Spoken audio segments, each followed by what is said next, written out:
Portions of the following program may be unsuitable for younger or more sensitive viewers. Viewer discretion is advised.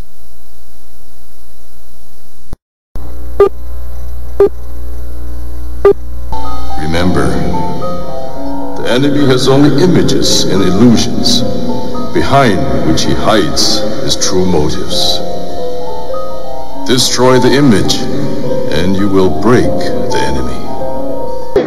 I'm here to tell you tonight that the businessmen, the mayor of this city, the police commissioner of this city, and everybody in the white power structure of this city must take a responsibility for everything.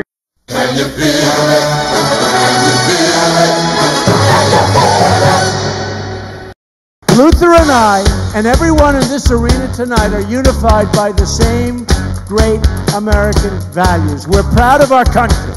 We respect our flag.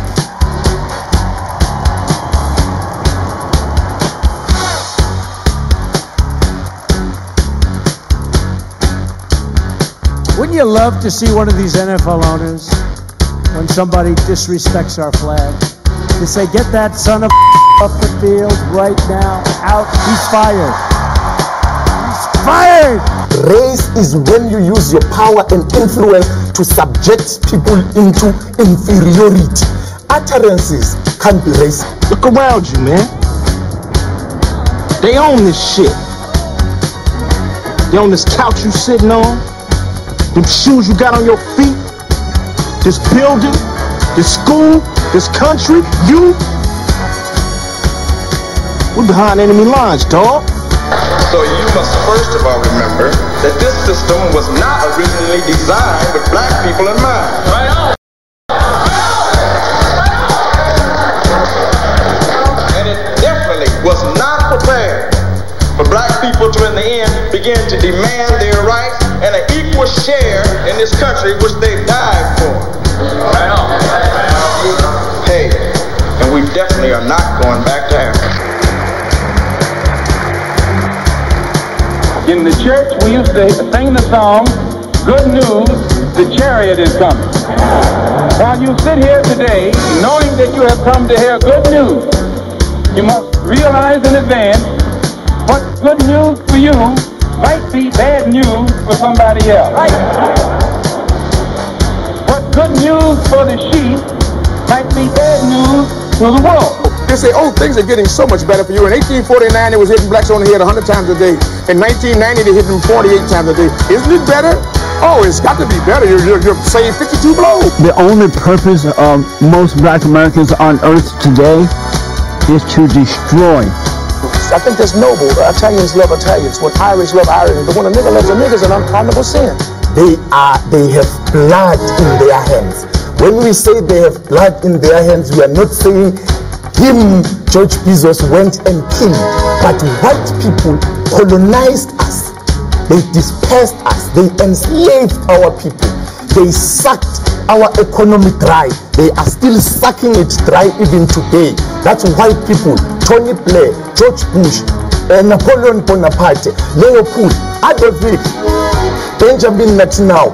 All white people, they are the same. They are racist and they are full of hate. I've been waiting for you. You have many questions, and though the process has altered your consciousness, you remain irrevocably human. Ergo, some of my answers you will understand, and some of them you will not. Concordantly, while your first question may be the most pertinent, you may or may not realize it is also the most irrelevant.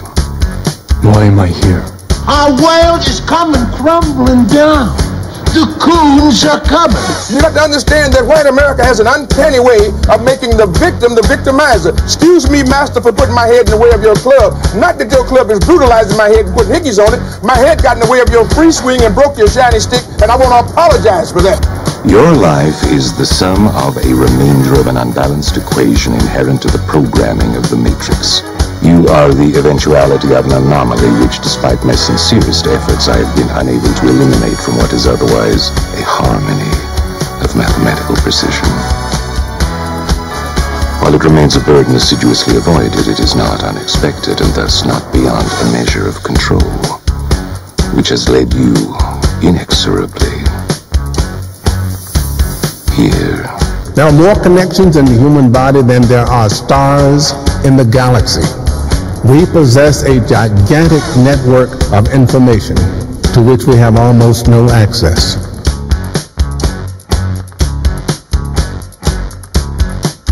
Matrix is older than you know. I prefer counting from the emergence of one integral anomaly to the emergence of the next, in which case this is the 6th version. 5 months before me. 3. There are only 2 possible explanations. There were 5 months before me. Either no one told me, or no one knows. Precisely. As you are undoubtedly gathering, the anomaly is systemic, creating fluctuations in even the most simplistic equations. Control me! I'm gonna smash you to You can't make me do anything like my friend. Choice. The problem is choice. Let us remember that we are not brutalized because we're Baptists. We're not brutalized because we're Methodists. We're not brutalized because we're Muslims. We're not brutalized because we're Catholics. We're brutalized because we are black people in America. Because white people made him to be what he is. They made him to look evil, because that's their role, to make all of us black people to look evil and to hate ourselves. I can't hate. You're a nigga till you die. If you're a poor nigga, you're a poor nigga. If you're a rich nigga, you're a rich nigga. But you never stop being a nigga. And if you get to be educated, you're just an educated nigga. I'm told every day I'm on air that I'm racist because I call out racism. That is maddening to me, and I'm crying about it because it's crazy. So the Honorable Elijah Muhammad is teaching you and I and trying to tell the white man to get this powder keg out of his house. Let the black man separate from his house. Let the black man have his own house. Let the black man have his own land and his own property. I thought the bitch was white! Damn it! I thought the bitch was white! That's true. I think that white people are so guilty, knowing what they've done to black people, that they feel if the deeds were reversed, they would hate the black man if he had done the same thing to them. So it's actually, it reflects a guilt complex on the part of whites when they ask us, do we hate them? And if you notice, Uncle Sam has formed the habit of going all over the world. He calls it the ugly American, or the American image. He thinks that everybody hates him because it's a guilt complex. And if you think that if you are worried about Europeans hating you, and they're your allies and your cousins, well, naturally it would follow for you to think that Negroes in this country would hate you, especially in light of what has been done to black people in this country by white people. Now, check it out. The white ball dominates everything, right? Knocks the shit out the yellow ball, the red ball, right? And the game's over when the white ball drives the black ball completely off the table. But you have to see that all of this is hypocrisy. I love Malcolm. Malcolm called me the Sunday that he died. I was working Basin Street East. He said, "Brother Greg, you coming by today?" And I said, "Malcolm, I love you." And I said, "I love you so much, I don't even want to take a chance to be there." He said, "What do you mean, Brother Greg?" I said, "Well, I close tonight, Sunday night in Basin Street East." And I said, "But I had my wife book me a flight into Chicago at 8 o'clock this morning. And I'm going to Chicago, and I had way beneath my salary booked me into a college about 10 miles from the airport. And I'm going to go there and speak this afternoon, and I'm going to stay there until they tell me you dead. Because I'm not going to let this government get 2 of us for the price of 1. And I'm going to call Adam Clayton Powell when I finish talking to you and beg him not to come there. Because today, the United States government is going to get you." Yeah, welcome. Welcome to the live show in the morning. That's right, I'm your host, the Whiteologist, Mr. Blows Your Minds. And this is a morning edition. Due to I had to keep kind of moving my time here and there due to the unforeseen occurrences and wizards behind the curtain. I'm doing everything possible to keep this show from being existent. Right? So what I'm saying is, what is it that when an individual who advocates for social change or, political change and, things of that, and those people who are in better position, right? They don't like when those are down at the bottom are yelling to the top that, it's raining dirt, right? So before I even get into that, I got to get my spiel out first, right? I was going to get right into it, but I got to get this, otherwise the show wouldn't be right. So hello and welcome to the Black Minds News. I'm your host, the Whiteologist, Mr. Blows Your Mind. This channel is to report, transmit, communicate, articulate, relay, decode, unveil, spread the news, whether it's by news, video, website, quotes from publication. As I, your Whiteologist, articulate these information, I ask that the creator of the universe be here, heart, mind, soul, and presence.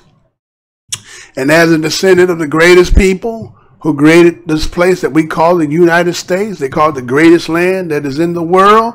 As a descendant of that, I give honor to my ancestors. Because why the truth don't need no. You understand? The truth don't need no partner. You know what my motto is? I ain't going to tell you what I heard. I'm going to tell you what I know. Now, back to what I was talking about. Now, if you just hear you passing by, matter of fact, let me get that out too. I want to say, what's good to subscribe that shit just happened to be up this morning and caught the live show. What's good? Good morning. How you doing this morning? I know you kind of been like, where you been? I'm here. I'm always working, right? Those who passing by, welcome to the show again. It's always a grand opening here. You know how when a grand opening is, you go down the aisles, you look through there, you kind of, look, see what I got. Maybe something here you want to buy. If not, if you like what you want to buy, hit that like button. If you don't like it, hit the down button. If you want to comment and say what you don't like about the show, it's fine. It's all good here. We don't get into all that blocking because everybody's opinion is entitled, right? And that's the problem with today's world. People don't want to respect other people's opinions and facts and issues because sometimes we become guilty. You know how it is. People become guilty because things that you're saying don't resonate in the belief or understanding that they may have. So they say, well, you're bickering, you're crying. Why can't you just forget about all that took place? Well, depending on what shoes you're in, right? And so, as a country that calls itself the American melting pot has taken people from all over the world, of all different persuasions and ethnicities and cultures, and you're trying to make this one soup of people. But you know how that is, like a square peg in a round hole trying to make something fit, and it just don't quite fit. There's going to be issues and problems because, again, even though it says everybody is welcome, give me your tired, you're poor, and you're hungry, come on in, you can be here. But then there's always luggage, baggage, problems, right? There's some that existed before those who migrate, who come here. There's problems that have been here probably before then. And there's problems that will occur as they are here. So if you don't cure or fix things that have already been, then how can any progress be really made? Let's be honest. How can you make any progress when you have not cured any of the ills or wrongs? We're just going to keep masking. It's kind of like that friend, or the way they depict in movies that somebody come over unexpectedly. Maybe it's a dude and a girl that's coming over and his house ain't clean. What do? He just trying to start throwing, things all around, trying to keep it like his place is kept up, kicking stuff up under the couch, under the bed, throwing dishes in the oven, right? You do all that stuff to mask the fact that how you really are, right? So why is it that a channel like this is deemed to be inappropriate? What is it that I'm saying that makes you feel this is inappropriate when this is factual? See, the thing would be to disprove it. Disprove what one says, disprove what one shows, and then say, you know what? We can prove it. But you can't. You know why? Because the truth don't need no partner. Right? You cannot. Okay, again, we understand what politically correct might be, but that doesn't mean that necessarily from the fact that what truth is. And yes, truth rubs everybody wrong.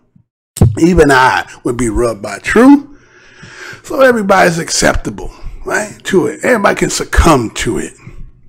So I just want to say that which is listening, what makes my channel any different than the fact of other channels is the fact that I may touch something that you just don't want to hear. So that makes me to be quarantined, right? And I'm to be quarantined off, right?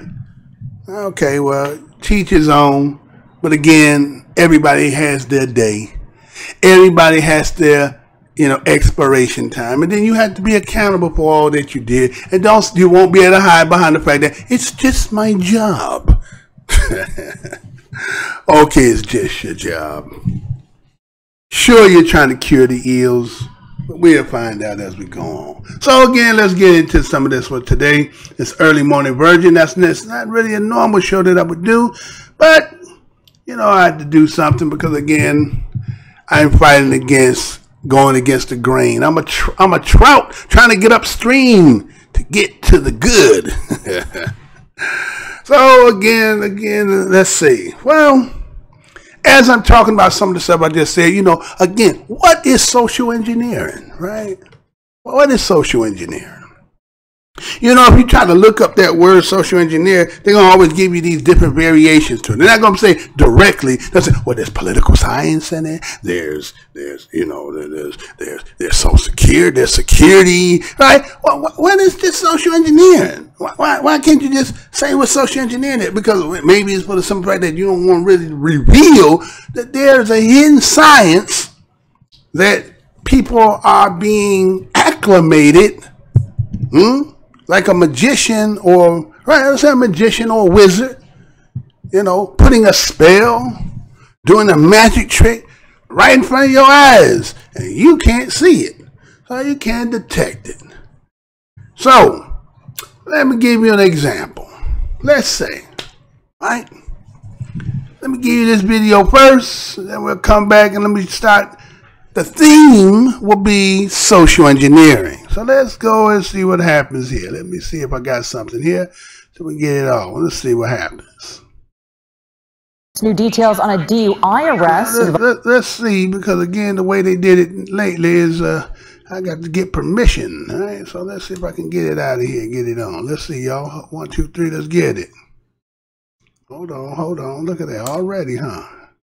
New details on a DUI arrest involving a Tesla driver. Police say the man was asleep behind the wheel at the car's autopilot feature was on. And we just got the suspect's mugshot into the newsroom. He is Alexander Samek, who chairs the Planning Commission for the City of Los Altos. KPI X-Files' Len Ramirez on how in this instance the car's technology may have actually saved the man's life. Len? Well, that's right. We know how bad it can be if a driver falls asleep out here on the highway while driving. But in this case, the CHP says the man's car, a Tesla, might have had the autopilot feature on, and that may be what kept the car tracking along in a straight line, even at 70 miles per hour. Now, that technology could be the reason the man is still alive tonight, but it could also be the reason why he fell asleep in the first place. 45-year-old Alexander Samek of Los Altos was the person behind the wheel of the Tesla, but the CHP says the car was driving all by itself. It's great that we have this technology, however, we need to remind people that they need to be responsible. The unusual incident happened on 101 near Whipple Road in Redwood City at 3:30 in the morning. A CHP officer pulled up alongside Samek's Tesla Model S and noticed that he was sleeping while the car was speeding along at 70 miles per hour. The unit came up in front of the vehicle and basically started slowing down. That actually worked, and officers went up to the driver's side and basically started trying to wake up the driver. The CHP says Samek failed a field sobriety test and he was arrested, handcuffed, and booked into jail on suspicion of DUI. Tesla is not commenting on the story. Oh, there you go. But Tesla drivers are defending the car's technology. This guy, he actually saved his life and possibly somebody else's because he had a self-drive vehicle. San Jose real estate broker Joel Wyrick is on his second Tesla and showed us how autopilot works. Hands-free. I'm monitoring, for the record now, I mean, obviously it can always take control, so I'm watching it and paying attention so that we are being safe. The car easily handled the curves and the straights, changing lanes, slowing down and accelerating to keep up with traffic. Drivers really have to pay attention, they really do, because when it's this convenient where the car is going to do all of these things, it's not out of the question for somebody to fall asleep. It really isn't. Now, Mr. Samek is the chair of the Los Altos Planning Commission. He is facing a DUI charge and possibly other charges as well. The CHP is investigating with the car's memory bank and other technology associated with that system to see whether or not he was on autopilot at the time he was pulled over. Reporting live in San Jose, Len Ramirez, KPIX5. Pastor John Gray, he leads the Relentless Church down in South Carolina. It's an evangelical megachurch.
He leads the Relentless Church down in South Carolina. It's an evangelical megachurch with some 22,000 members, many of whom weren't so happy when they learned of his very generous gift to his wife.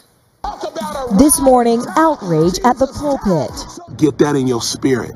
John Gray, a megachurch pastor in Greenville, South Carolina, speaking out after facing fierce criticism for buying his wife a $200,000 Lamborghini. First of all, it wasn't a pastor that bought the car.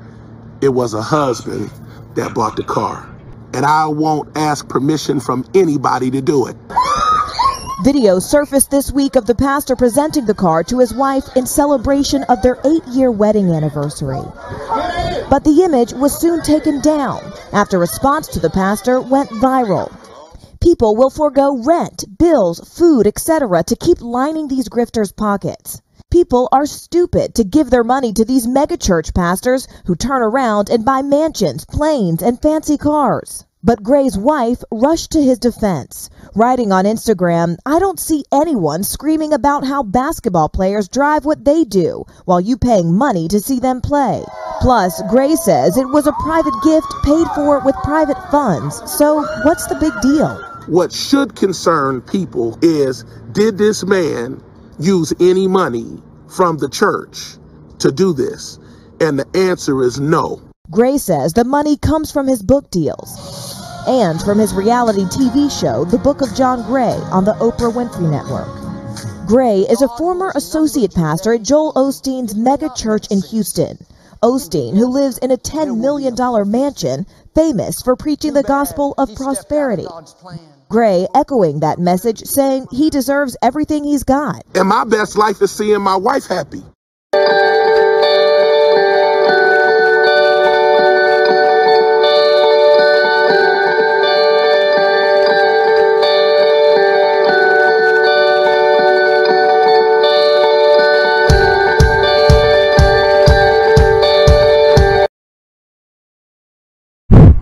Now you see they keep cutting my mic, right?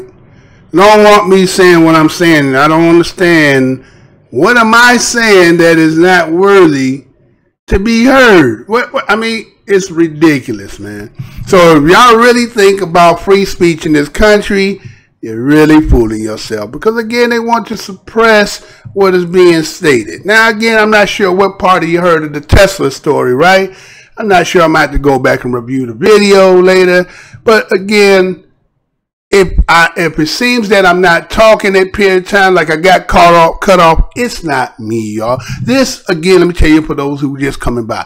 This is the most hated show in the black corner of the black internet. I'm going to say that again. This is the most hated show on the black corner of the internet. You know why? All you got to do is go through my library. You'll say, wait, hold on, wait a minute. If you see what I've been doing lately for the last 3 and 4 months, I can't get past 100, 200 views, right? But I have in my history there, well, I had 250,000, 50 million, 100 million, right? So it's suppressing the voice because of why. What am I saying that is supposedly so threatening? Because I'm having you to look at things in a way? It can't be it. But anyway, let's move on. So be a little patient at time. If the mic get cut, I'm going to have to do some technical stuff in the background to get it back on. Now, we have the mega church pastor passionately defined giving his wife a $200,000 Lamborghini, the Urus, right? So, again, anybody who does work, you get paid, except for Mr. Blow Your Mind with this channel. That's what they're doing everything, so they can't get nothing. It's all right. I do it for the love of my people anyway, and those who are willing to listen as you're coming by. Again, if you just happen to be buying, again, hit that like button, dislike, comment, sign, nothing. It's all good over here, right? So anyway, so a pastor buys his wife a $200,000 Lamborghini, right? And people lost their mind. You understand? So it was the pastor, his name was John Gray of Greensville, South Carolina, right? And I think it's called the Relentless Church, right? And so it was around a wedding vow that they had renewed at a party back, I think, in December 8th. And he had purchased for his wife an SUV, right? and presented it. Everybody lost their mind. She lost her mind again. He has a mega church, right? So it's like an all shop in one. You know, like how they have, you can go here, you can get your car fixed here, get your nails for ladies, get your nails done. Maybe got a barber shop in here for you. They got a KFC, McDonald's. You know what I'm saying? One shop, all is like a mega church. So they're going to combine all of it in one. So that means when they pass the plate, when your peas pass the plate, when you pass that plate going to be like, we need a Brinks truck. You know what I'm saying? You're going to need a Brinks truck at the end of the day, right? So just imagine you got Sunday service, you got Monday service, you got Wednesday, you got the chicken. You know, you have a lot of events. The money gets big. And you know, this pastor working for the Lord, doing the Lord's work. How you going to be jealous because he doing the Lord's work, right? That's what he doing. So if he decides he wants to, you know, lavish his beautiful wife with a $200,000, what is it? Your business. It ain't your money, right? But see, that's the problem. They call that commingling, right? Don't they call that commingling? Like if you're supposed to separate the difference between this money, God's money, and your money. But no, I got my own money. I got my own reality TV show. I got books. You know what I'm saying? Matter of fact, Pastor got ignorant with y'all. Pastor said, I'm living my best life. Didn't he hit that? He said, I ain't about to mess with you niggas. He said, I ain't about to go back and forth with you niggas. He living his best life, right? And so people are looking at, wait a minute. How we know the difference between money we giving you and the money you lavishing up your wife with? And he said he had to specify. He said, wait a minute, this ain't like this pastor giving somebody in one of the flock or two, and that's my wife, right? But again, see, when you're in church and you have all different types of people from all different economical, social, let's say social ways of life, right? They some struggling, barely can pay their rent, about to lose a job, cable about to get cut off. Then you have some that has a little bit better, they doing a little better, and then there's some of the more, elitism and all that good stuff. You have different levels in that. And so, again, I think that story talked about, he came from the Joel Osteen school. Joel Osteen, God. When I was wondering, he was at the Joel, God. That cat, that dude, boy, that boy he could talk the hair off your leg. You know what I'm saying? That's how good, that Joel Osteen good like that, right? That boy would talk it off, right? So, here's this pastor, they kind of do this prosperity stuff. Now, you in a black church or a black community. And again, black people suffering out here. Let's keep that real. No one seems to be getting their pockets greased as pastors and, athletes and entertainers, right? But everybody else is, grinding 9 to 5. Some of us lucky we got our own business and so forth. So, but again, if your patronage is only all your people, then your business is like being a black lawyer. You ain't finna be rich. You're just gonna be making ends a little bit meet, but that's about it. So, Pastor was like, he living his best life. I ain't about to going back and forth with you niggas. This is what it is. I'm working for the Lord, and part of prosperity teaching is, materialism. You are blessed with your abundance because you have been caught the blessings from God. So why are you upset with me? I've been doing the work. Huh? But you know how it is. Everybody, pocket watching. Huh? So you can't pull off that. If you're going to do that again, isn't that what that one scripture talking about? Show a display of one means, right? Pastor shouldn't be showing show a display of one means. No. You're supposed to, you do that. And then, one day she pull up and then they say, oh, that's nice, But you did it like that, and I must have lost their mind because again, they might know her before she got saved, and you know how they be gagging, stuff be going on. But anyway, but again, social engineering is that also part of it? See how the prosperity teaching talks about abundance and money and the prosperity, the abundance of God blessing you, and then you have these abundance of riches. But what happens when somebody who don't got it? So it's equate to your blessing from God, right?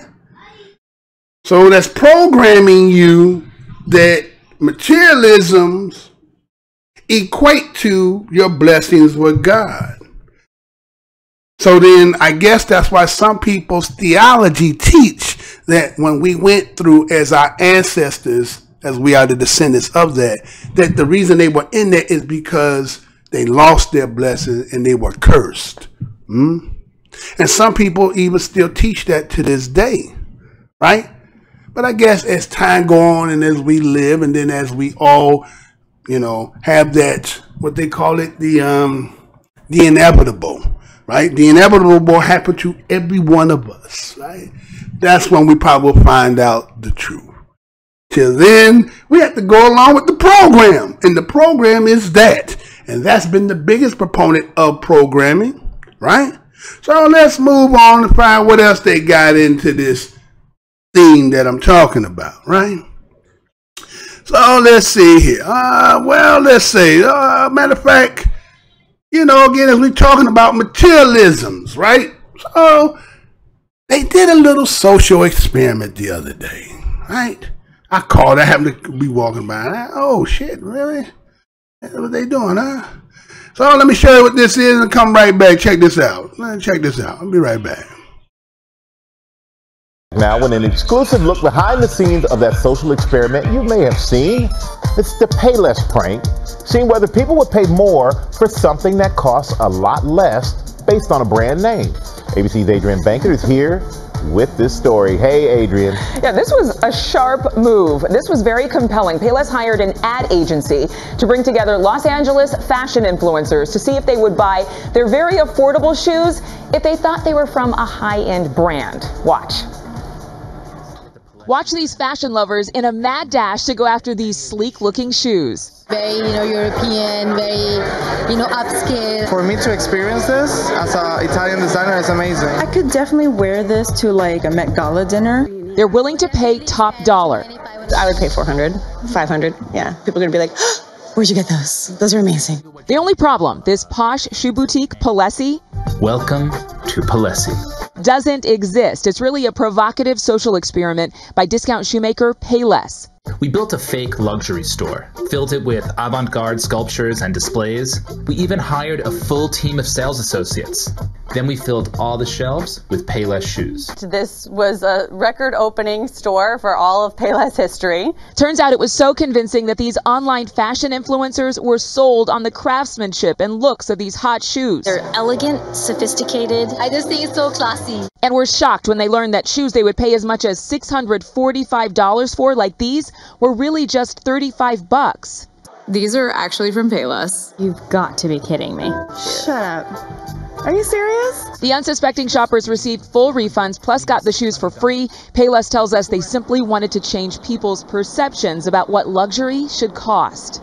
And the ad agency says that they were trying to make a cultural statement on how perception influences buying habits and what some people are willing to pay. The Payless surprise will be shown as commercials on TV and online.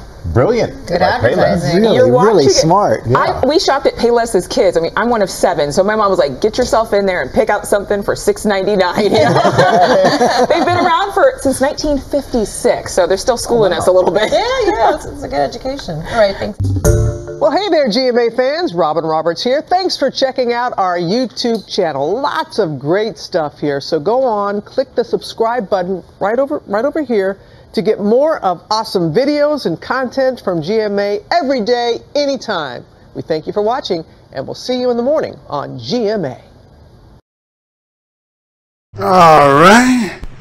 So, social engineering program, Paylessi, right? Paylessi. See how you've been programmed? You just realize how programmed you really is, huh? You're really paying, like the other day, I don't know if anybody seen the last show I did, when they talk about Kohl's, right? You know the department store called Kohl's. But if you look up Kohl's, like in the German language, Kohl means garbage. Right? So, you know, they have a funny way how they do stuff. So, you know, so here it is that think about a lot of times people put a lot of emphasis on, again, attire, what they drive. You know, no, there's nothing wrong with having yourself presentable, right? Ain't nothing wrong with that. There ain't nothing wrong, right? But when you equate the fact that, you know, a status is because brands, and think about it when you say brand, right? When I think of brand, I'm not, some people think of, okay, they say Nike and, you know, and let's say KFC, McDonald's. Those are brands, right? No, not as a DOS. For me, a brand don't mean that. Brand means slave. To me, see, you can brand, that's somebody putting their mark on you, right? So think about that for those who come from where I come from. Right? When you came from the hood, the person who had on all the brands, right? Think about that, who got all the brands seemed to have been the flyest one. But really all you was a walking damn billboard for making other people who have not the economics or the, you know what I'm saying, making them having a sensational taste for to be branded. And so people feel more like they're, again, the social engineering program you to make you feel like you're somebody because you're well branded. So here they took a place like Payless. Oh boy, you remember back in the days when you were in high school, see somebody with some Payless, or even going to store Payless. Huh? You thought they was the scum of the earth. They was the bum of the bum. Huh? And so they just did a social experiment and changed the name of Paylessy. And people went in there, and then here they is, looking crazy then and talking, oh, they're elegant. They have $400, $300, and they were paying for it. Well, just think about this. What you really paying for? That all this shit. Oh, I'm trying to cut it, y'all. If all this stuff that you're paying for, right? Is it worth what you're paying for? It's kind of like when it comes with Black Friday, right? We're marking it down, half off. Did it really cost that any damn way? Did it really cost that? Or did they have you programmed to believe that's how much it costs? And so you go in there and you say, I got me a 70-inch screen TV for $5,000. Well, how much did it really cost to manufacture? What pieces they really do? Because, I mean, it used to be when them TV used to be solid, big, thick, a lot more material. They got it thin and, you understand? It's less material, but more price. You so programmed. What the hell do you care? You program any damn way. Why the hell do you care? As long as you got what you want, right? You okay with that? Well, okay, that's how social programs are working. Working for people like you, right? So what else I got in the bag? Well, check this out. See, again, the programming, you know. So we had Tesla with a car, right? Tesla had a car. And then it had the pastor, right? Pastor could buy 200,000 Lamborghinis. I'm living my best life. What's wrong with y'all? I'm blessed, right? Payless can fool you to make you think that you can get some of this garbage for a high price. Until we told you what the gig was, right? Well, what about some stuff like this? What about this, huh? Is this going to be acceptable too? Are you being programmed for this too? Check this out. The days of the blow-up dolls are a thing of the past. Now, more realistic robots are stepping in. As disgusting as some people may find it, I think under the law, it's legal. Which is why one man whose company is currently in Toronto has told media outlets there's a big market for his sex robots. He's planning to bring his robot brothel to the Bayou City. As we sit here today, those types of products being sold or used or rented is legal. Houston lawyer Steve Shellis says there's a statute in the Texas Penal Code that would make this business illegal, but that law banning those types of businesses was ruled unconstitutional 10 years ago. So right now, the behavior that is listed in the statute is technically constitutional and permissible. So yes, I think he could come here and set up shop. Not so fast, though. One local organization who caught wind of it is quickly trying to press the brakes. There's already a petition online. We were absolutely horrified. The executive director for Elijah Rising, who has been cracking down on human trafficking, says this robot brothel will only set them back. This sex brothel with the robots is going to train men to become rapists. What's next? Is it child robots? Where's the line? Where's the boundary? Each doll has a name, a look, and a price tag in the thousands if you want to buy one. Customers can also rent before they buy, getting a room and a doll of their choice where they can play and have fun, fulfilling fantasies without limitations, according to the website. We can't allow these kind of public masturbation businesses to operate in our city.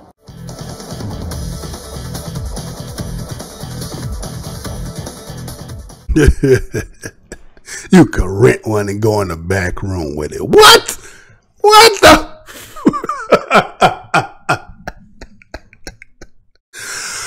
Oh my goodness, man. Man, see, but you won't, pretty soon you won't be able to laugh at that. You know what I'm saying? It's going to be kind of like everything else. It's going to be politically correct. Right? Mother's going to be walking around with it, holding hand. Matter of fact, man, hold on. There was another video I was supposed to put in there because actually, oh man, I don't think I got that one here. I didn't bring it. Next time. But it can actually walk about. Matter of fact, what movie was that? Wasn't there a movie where I think it was Arnold Schwarzenegger, right? Was it Sixth Day, maybe? Was it Sixth Day? One of them. He came in and he had his, he was coming in, John, you want to have him out on the side? He was doing all this and he was looking like, what's this all about, right? So again, movies seem to be like a projection of things to come, that's things that they're working, that they slowly, socially are putting in. So here is this sex doll, brothel, not a shop. Not a shop. Matter of fact, you remember the dude that just died not too long ago, the brothel, right? The Texas brothel, the Bunny Ranch, where they found Lamar Odom drunk and knocked out in, right? Remember that? So here they finna build a brothel with these AI type of, you see, it was white women, right? And the other one I had, they were gonna actually show you how they made. I don't know why I didn't put that on there, but again, next show. I'll just put it in just for the fun of it, right? So,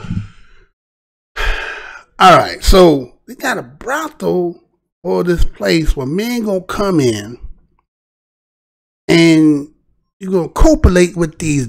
I mean, I get it, women. You know what I'm saying? Let me tell you something. Let me tell y'all women something. Boy, this feminist stuff is putting pressure on men. This Me Too movement is putting pressure on. I ain't talking about black men. You know, black men, you know, we just hang out and, you know, somebody, you know. But anyway, putting pressure on men that they got to go artificial, right? That this one, you know what I'm saying, don't tell me no. Yeah, sometimes you just ain't in the mood. This one ain't gonna never tell you no. This one gonna look the way you want it, shape the way you want it, spray your perfume, smell the way you want it. You understand? And actually it even has conversation with you because you know they already got Alexa. See, look how they've been programmed. They got Alexa, right? Alexa talk to you, right? Like, Teddy Ruxpin. Go back to Teddy Ruxpin. That was the cute little, and it tickle me Elmo. All that was programming to get you to where they are right now. It's gonna be social. It's gonna be a social norm. Come to somebody's crib. They don't have their Buffy. See, they ain't gonna want to see all this. Okay, let's put it this way. You know how people tend to say that pro-black men, all you gotta do is they want is a white woman. Well, let's say talking black, sleeping white, right? So you ain't gonna do that, right? So what you gonna do? You gonna get one of them, throw her in the closet, pull out when you want her, right? And nobody would know the wiser, right? Is that what? Who gonna be buying them, right? And who going to the brothel? Boy, I tell you, boy, this place is something else, This place something else. So anyway, that was that story on that brothel. But if you should get caught, I will put you on this show and talk about it for see you. Nah, I'm just kidding. But anyway. So what else I got in my bag? Let me see who out in the audience out here. Let's see if I even got it. Maybe I'm talking to myself. Well, I got a couple people in the house.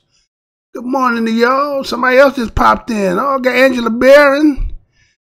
All right, good morning to you as well, Miss Barron. I got the Deep Tandra Nigi. Hello, how you doing? All right.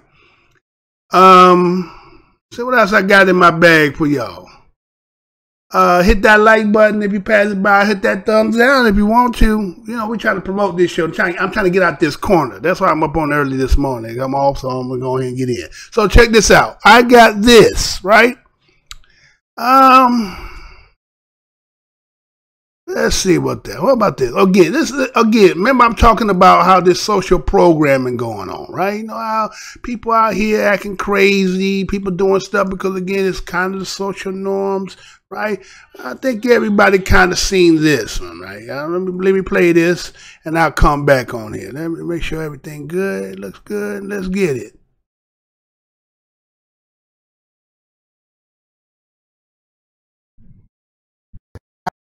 In a train in Brooklyn. Eyewitness News reporter Kimberly Richardson speaking to the victim today. She's live in downtown Brooklyn at the courthouse. Kimberly?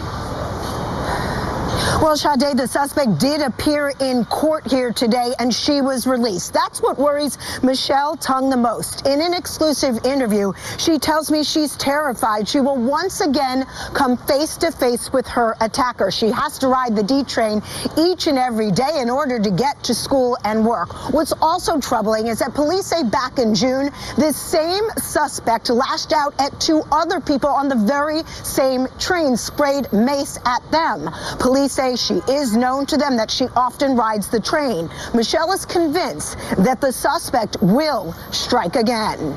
She hit my phone and my hands, and then that's when it all started. She didn't want to show her face in this exclusive interview. Michelle Tung tells me she's still very shaken up by what happened to her while riding the D train Tuesday morning. Were you scared? Very scared, especially when she put her keys in between her fingers. Like she knew what she was doing. In this cell phone video that's gone viral, you see the suspect, Lushkinskaya, the blonde, standing on the crowded train. Michelle had just gotten on and tells me the stranger hit her with her bag on purpose. Then the 40-year-old lashed out at Michelle, hitting the 24-year-old at times with an umbrella, then kicking her while repeatedly cursing.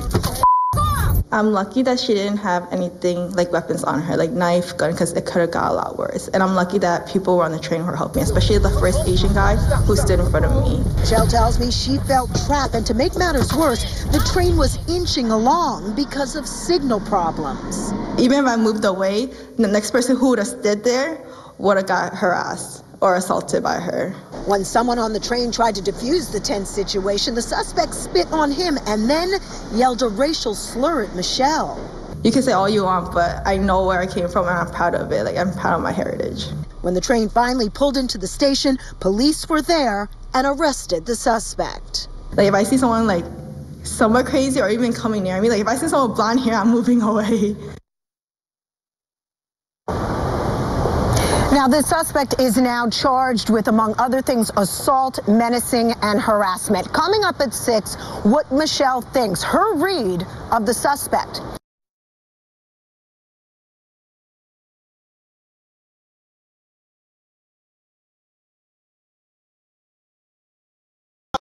The blonde woman seen in the cell phone video being pinned to the ground on a crowded D train during Tuesday morning's commute was also recorded prior to that kicking a 24-year-old passenger who kicks back.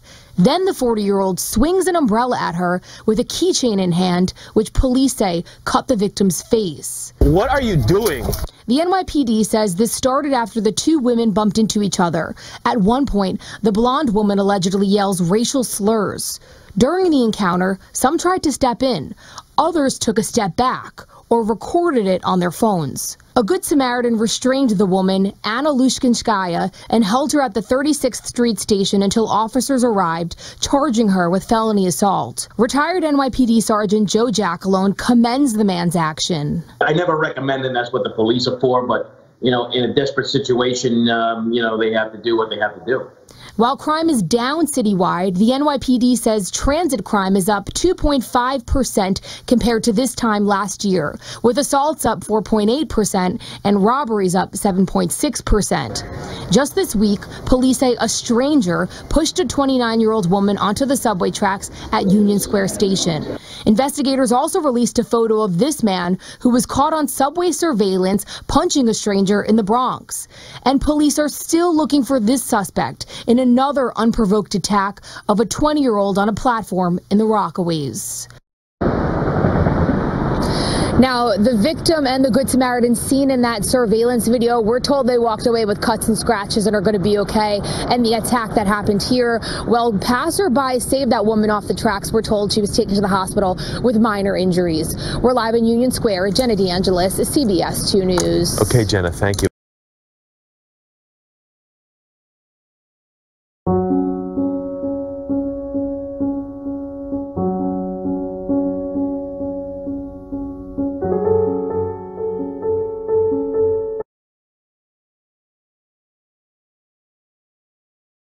All right, sorry about that, y'all. I wasn't supposed to play that one. All right, so what you had in New York, it was a Brooklyn woman who was, they say, racist, right? Using profanity, right?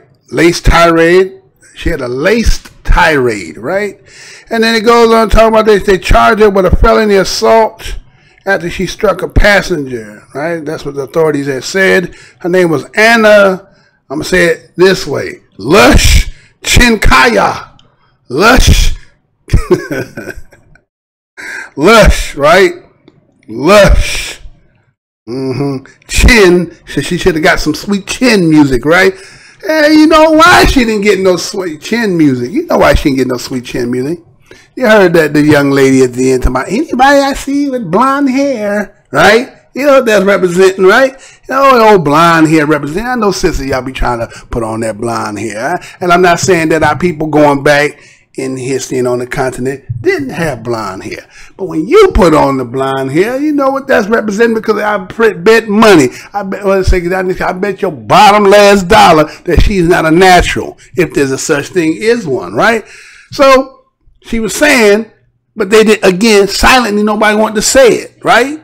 Because even in the story at the end, who would try to depict to get off of the fact of who was doing what, right? Think about it. At the end, they showed you the brothers in the turnstile to deflect off the fact that you're talking about this white woman that was in there acting crazy, talking crazy, doing craziness, and everybody, again, think about it.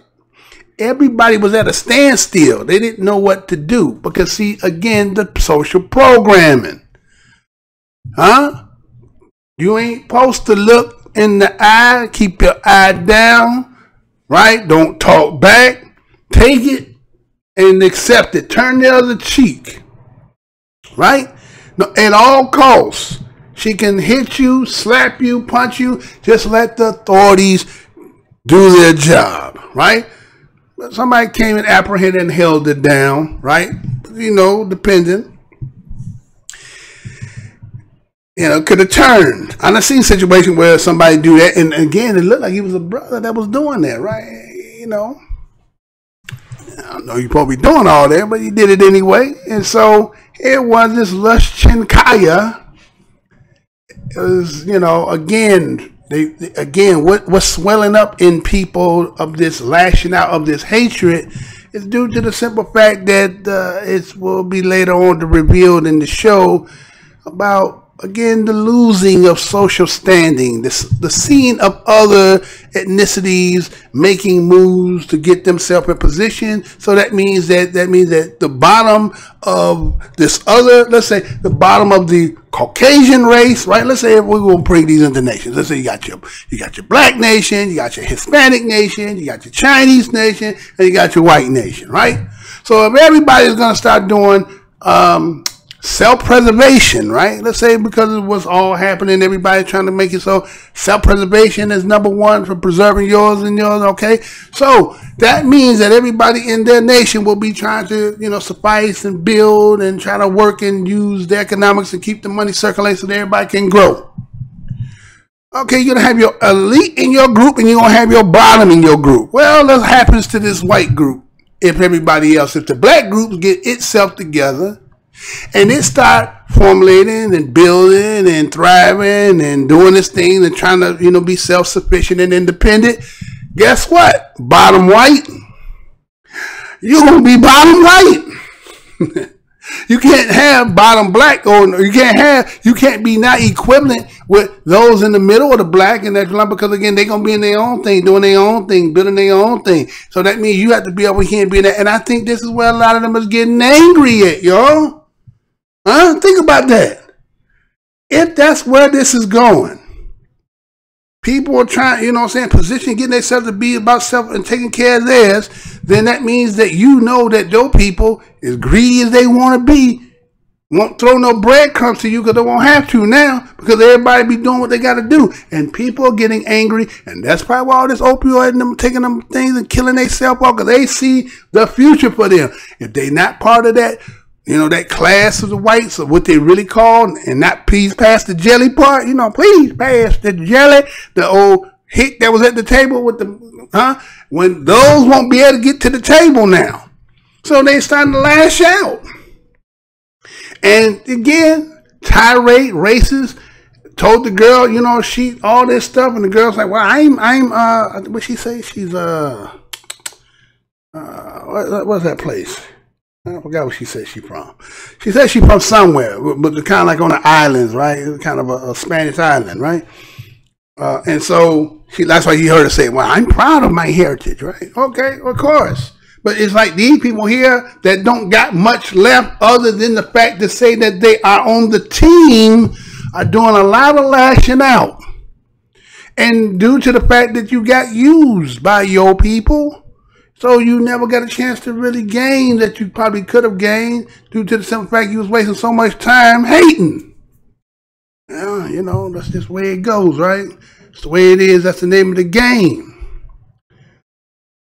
Oh, what else I got in here? So again, let's keep again on the social again. So being programmed to think about race, color, and hatred, right? Again, it's always been about race. You see it on your screen. It's always been about race. Even though people say race is a social construct, but it has a reality to it, because a lot of us, we feel it and deal with it. Again, later on at the end of the show, there'll be something that be played that will really take it to the level I wanted to go to. So let's get to the next part. So I got this here, again on the theme of the socialists. Okay, so we'll have an individual who, again, the profession that he was in before this profession that he gets in, right? You would think that based on him, working in that capacity to work, right? He would know how to handle situations a little bit better, right? And being in the environment that of younger people. So you would think that, well, okay, you know, this would be good. You got a lot of experience. You know what to do. Okay, but this is what happens. So let me show you and come right back. Let me play this and come right back. Matter of fact, before I do that, hold on. Because they talked about that one on that train. They got... Right? Didn't they talk about that one that, the woman that got pushed on the train. Hold on, let me play that. Let me play that too. Let me play that right quick too. Hold on, let me play that and then come back. Hold on. Another subway push today in New York City. Another reason to stay away from the edge of the subway platform. I mean, it's so stagnant on here. It don't make sense. You would think my stuff was back in the 1940s. Let's do it. Today in New York City, another reason to stay away from the edge of the subway platform. This happened this morning at the Union Square station in Manhattan. The victim, a 29-year-old woman, pushed right onto the tracks. Eyewitnesses rushing to help her. Here's Eyewitness News reporter N.J. Burkett. The victim was rushed to a waiting ambulance after she was pulled to safety by her fellow riders. What prompted the incident, if anything, was not immediately clear. Detectives converged on the platform amid reports that she was shoved onto the tracks. What was described as a deliberate and apparently random act. Witnesses say the suspect ran from the platform and escaped. It happened at 10:45 this morning, the northbound platform for the 4 and 5 line at Manhattan's Union Square station, the fourth busiest subway station in New York.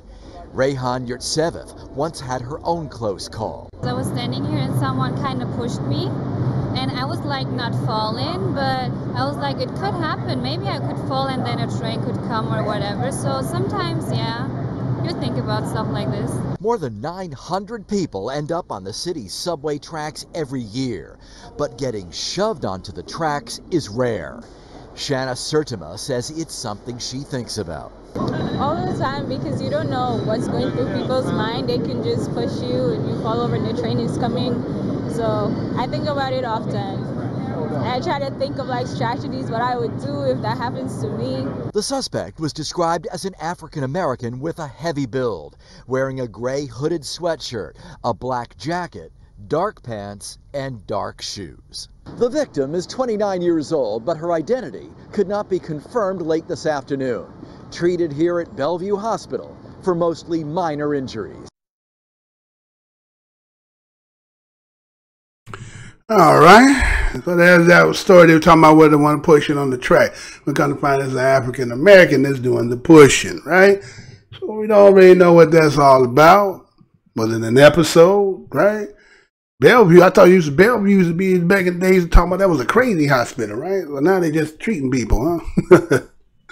Right? So, again, you know, people are programmed a certain way, right?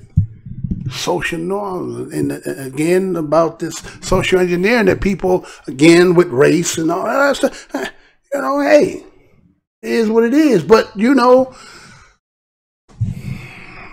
it's gotten to a level of sickness, right?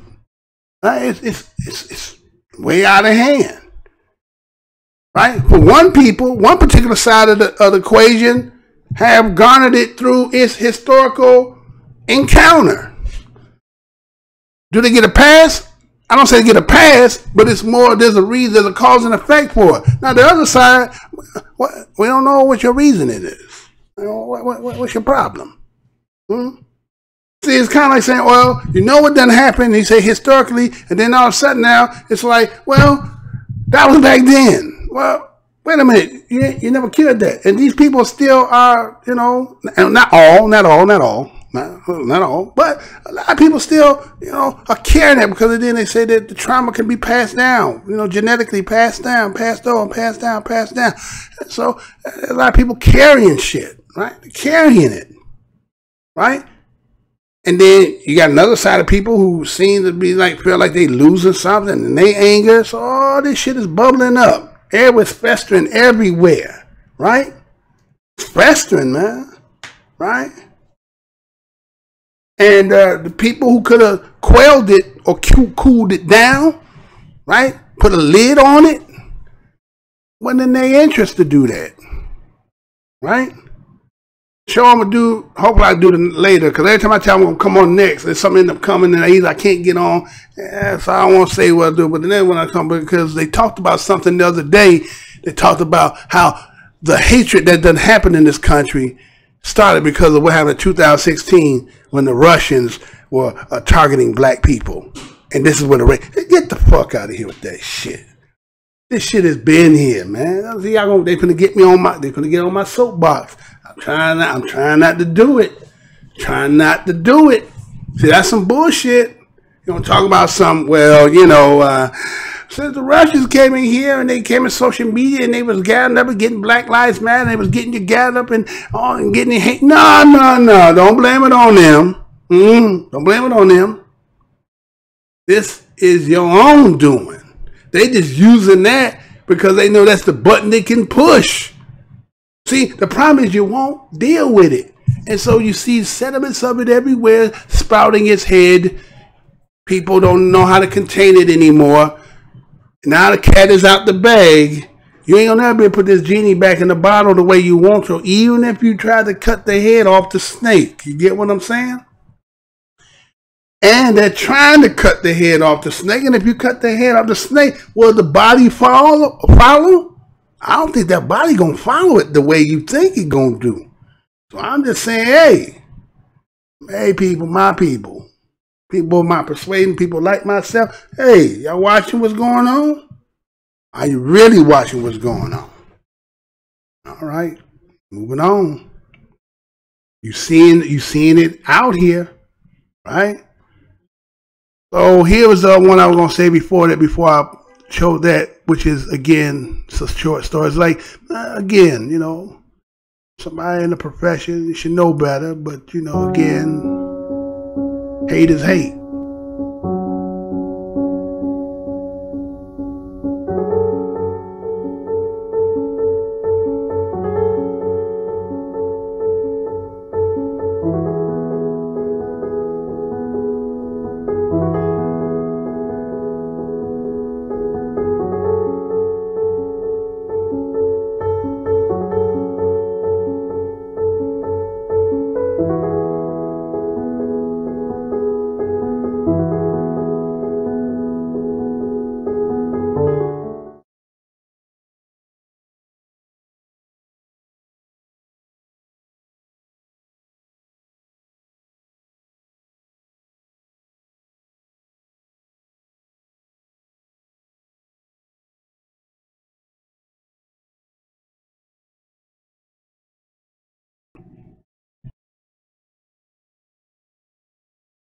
Mic again.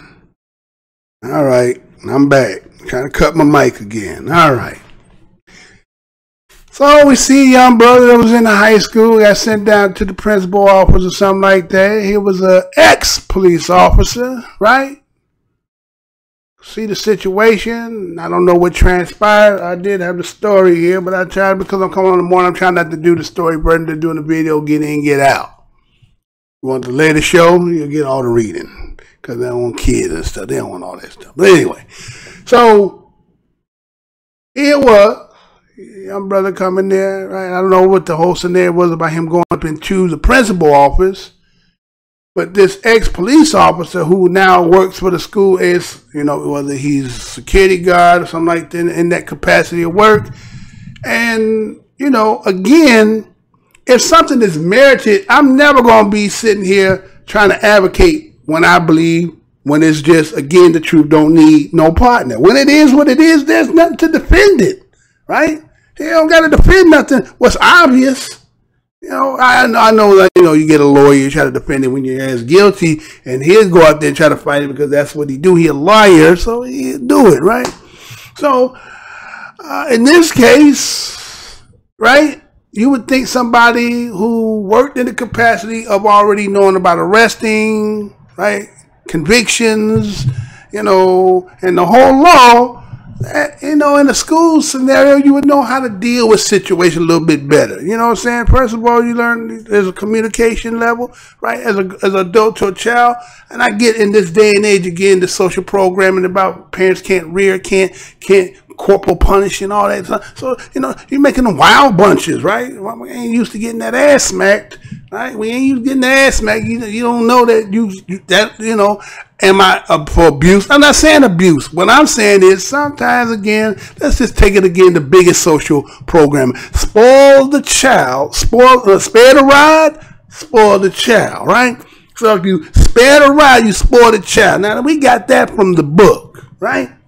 So we can see sometimes in society that those who have been spoiled the rod or spared the rod, the child becomes spoiled. And so that's where you hear people talking about, oh, they don't respect their elders, because the rod has been taken from some of them and could have really correct them, right? There would have been some correcting. But you know what's funny is, correcting was good for us under the conditions we were in, but the people who administered, they don't believe in that. Ain't that something?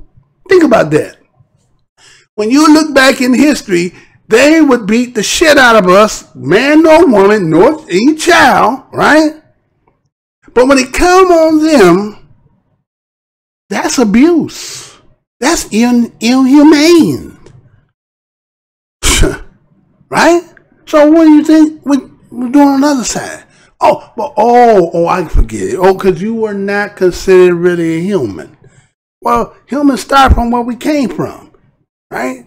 Go back and do the research. You see, humans start there. So I don't know how you could ever equate that, but see, that's the figment of the imagination, that programming that some people got. And so, he's an individual. He's slamming. He think he doing I think he think he John Cena or some shit, right? He's trying to slam the boy up, right? Is it merited? Is it justified? Or you just get some aggression or some hatred, or here's a notch on your belt that you can, when you're drinking beer and get drunk. I worked in the hospital, the little nigga came in there, I was slamming his ass up, because you ain't got to worry about going to jail. Like you get again, Monopoly, right? Play the game Monopoly and get the card, right? Pass go, right? Get out of jail free card. Well, I think a lot of them that got that uniform believe they got the get out of jail card, free get out of jail card.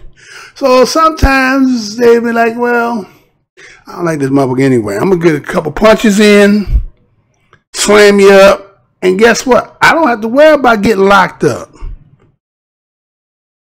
Until the creator started saying, put a camera in everybody's damn hand. Now, you have to be a little bit apprehensive. No, but see, sometimes it's kind of like how I go back to those who've been around when they originally did those, what they call those shows with the TV cameras. And what was the name of that back in the day? It was a show came on. It was like the first one to come on what they call now. What they call these shows now?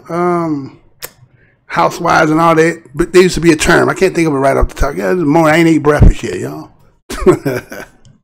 So, but anyway, that's what happens. See, these cameras are becoming so, norm that people ain't even thinking about, and they just doing all kind of wild shit. And then later on, can we roll the tape, Chuck? And then they see the tape. Then they want to tell you, well, what you see is not what really happened. What?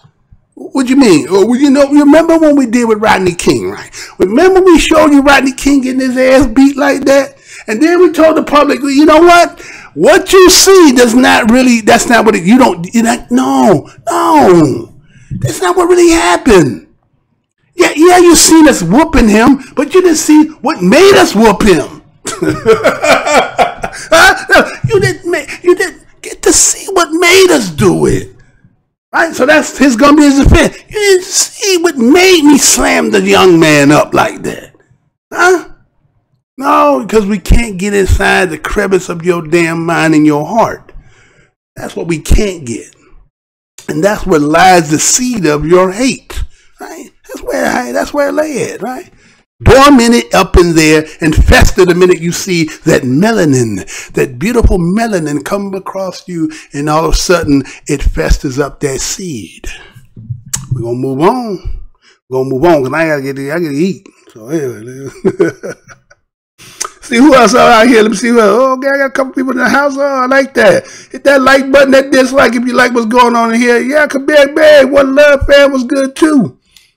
I know this morning, man. I tried to sneak it in. I was off, so I'm going to try to sneak it in.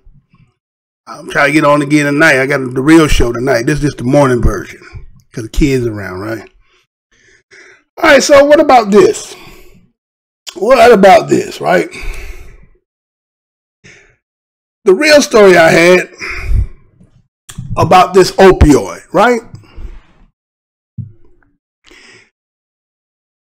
The opioid situation, right? Again, they talk about the drastic numbers, right? 75,000 in a year, and they steady rising, right? And people, it's terrible. It is terrible, right? It's terrible. People trying to, self-medicate themselves to deal with some of the, some of the dormant, again, the stuff that hate where it resides at, right? And we know when we deal with ours, we would just, we did some crack, right? We just did the crack, and we just pass it on down, and we self-medicate ourselves. We're pretty good right now, right? We doing real good, right? We doing okay, right? Oh, no. I don't know who the hell we get the blame for that shit. Well, this what happened with them, right? They end up saying they found the culprits. They actually said we found the culprits who are out here prescribing this to our people. And I was like, oh, really? So check this out. I'll be right back.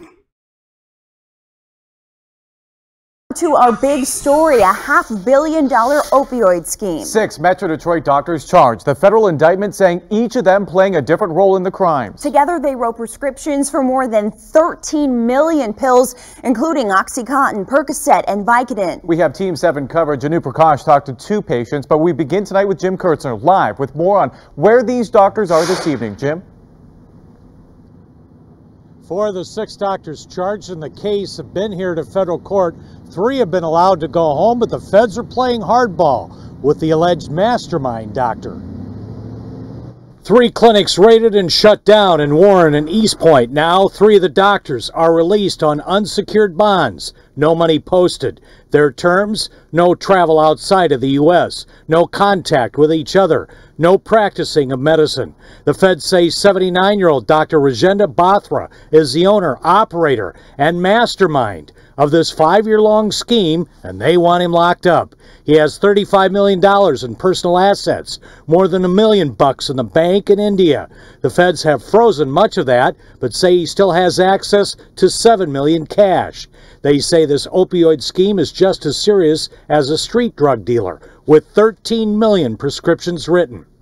And patients were given unnecessary treatments and little or no screening, all done to submit close to $500 million in claims to Medicare, Medicaid, and insurance.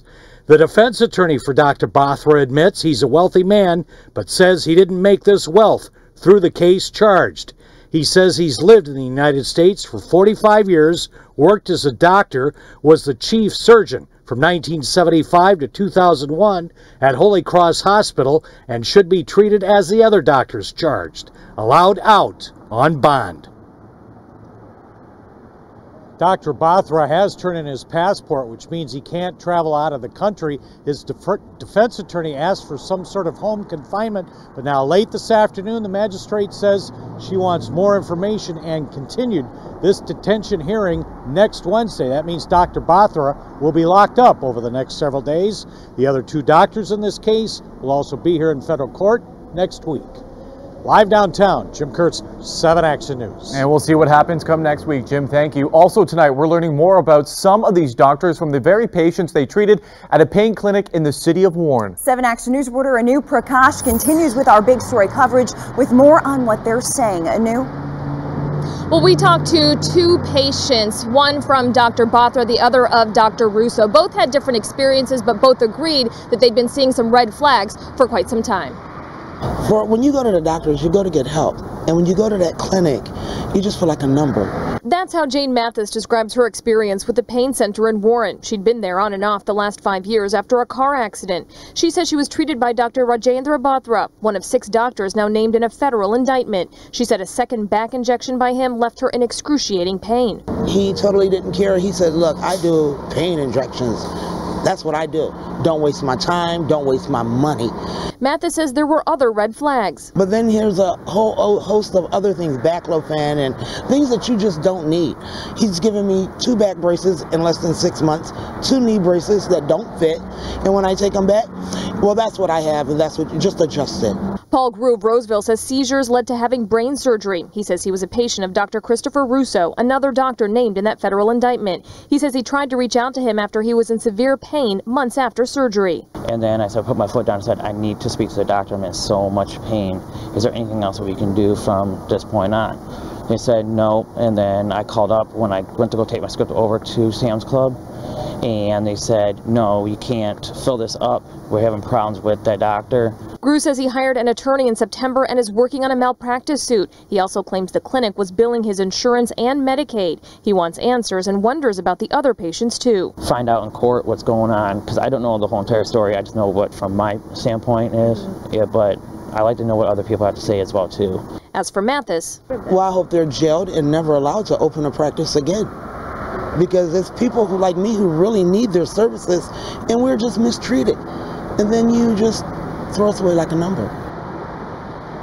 Yeah, certainly some strong feelings there. Now, we did try to reach out to the attorneys for those doctors, but so far, no comment. Reporting live in Warren tonight, Anu Prakash, 7 Action News. Anu, thank you. Of course, head to WXYZ.com for a closer look at the medical backgrounds of the 6 doctors charged and how they allegedly prescribed so many illegal meds without getting caught.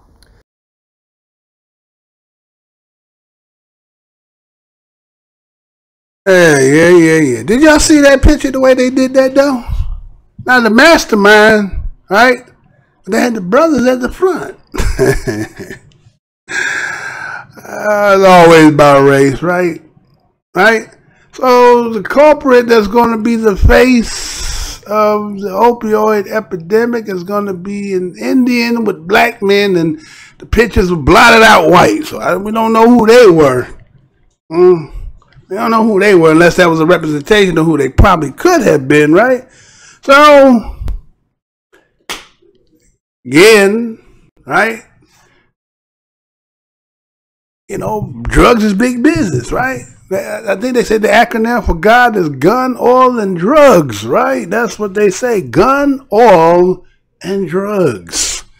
So, with that being said, then, you know, you can't get no gold, and you can't get no oil. Then I guess the next best thing is that. And so when people, again, that, you know, go all the year to school, and again, you know, pharmaceutical, I mean, I get it. See, by legalizing, right, because there's some revenue in it, right? There's some tax revenue in it, right?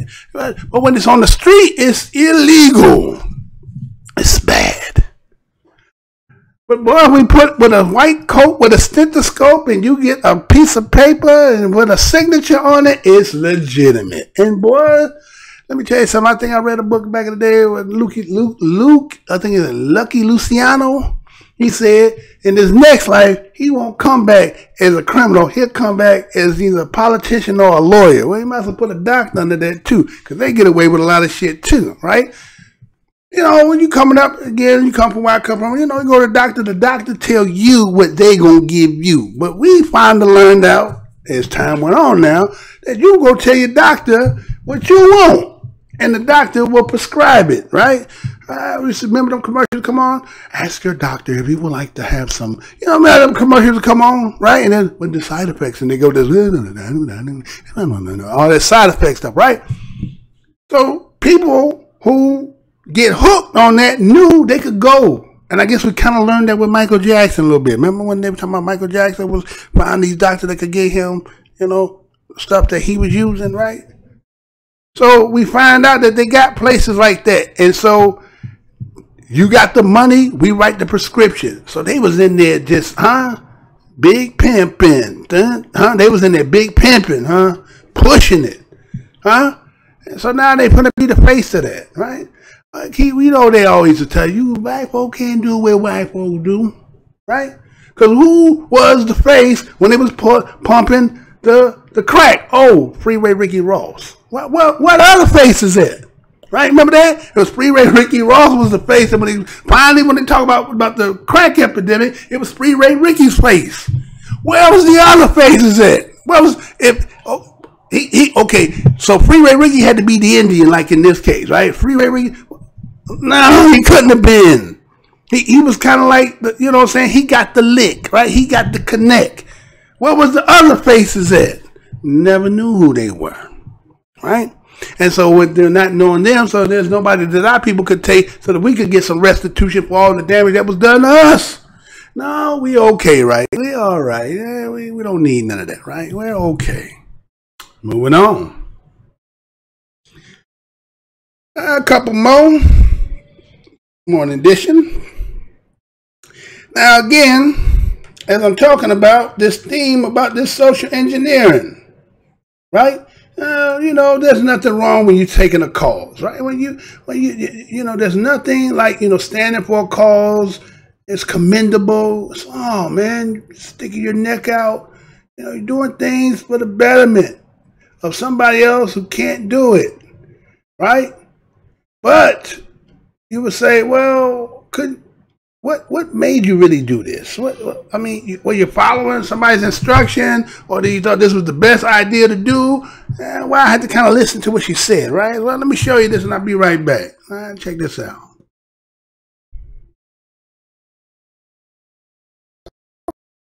Right now, she wanted to make a political statement. Now she's been convicted of misdemeanors, including trespassing. Therese Pat Okumu was taken into police custody on July 4th after climbing the Statue of Liberty. Okumu said that she climbed the statue to protest the practice of children being separated from their parents at the U.S.-Mexican border earlier this year. The climb forced the island's evacuation and kept police busy for hours. Today, a federal magistrate convicted her. In a statement, U.S. Attorney Jeffrey S. Berman said Okumu, quote, endangered herself and the NYPD and U.S. Park Police officers who rescued and apprehended her. The act of climbing the base of the Statue of Liberty went well beyond peaceable protest, a right we certainly respect. It was a crime that put people at grave risk. We commend Judge Gorenstein's decision to hold Therese Okumu accountable for her dangerous and reckless conduct. Okumu could face up to 6 months behind bars on each count, for a total of 18 months in prison. The July 4th protester in court here in New York, prosecutors charging her with trespassing and disorderly conduct for climbing the Statue of Liberty, forcing thousands to evacuate on one of its busiest days of the year. Here's ABC's Whit Johnson. Tonight, federal charges for the woman at the center of this dramatic 4th of July takedown, 44-year-old Patricia Okumu, climbing the Statue of Liberty, toying with police for nearly 4 hours. You know, when we got her and she couldn't go any further. Officers finally securing her using a safety harness, ropes, and a... Okumu was part of a group protesting President Trump's immigration policy, but says she made a spur-of-the-moment decision to climb the iconic statue. When they go low, we go high, and I went as high as I could. But prosecutors say her actions put lives in danger, the NYPD diverting resources. Authorities forced to evacuate thousands of frustrated tourists. We planned it and everything on the 4th of July on purpose, so I'm very upset. Tom, Okumu actually thanked the U.S. Park police officers involved in her arrest. She's pleaded not guilty to the multiple charges against her. Tom? Whit Johnson for us tonight. Whit, thank you. Hi, everyone. George Stephanopoulos here. Thanks for checking out the ABC News YouTube channel. If you'd like to get more videos, show highlights, and watch live event coverage, click on the right over here to subscribe to our channel. And don't forget to download the ABC News app for breaking news alerts. Thanks for watching.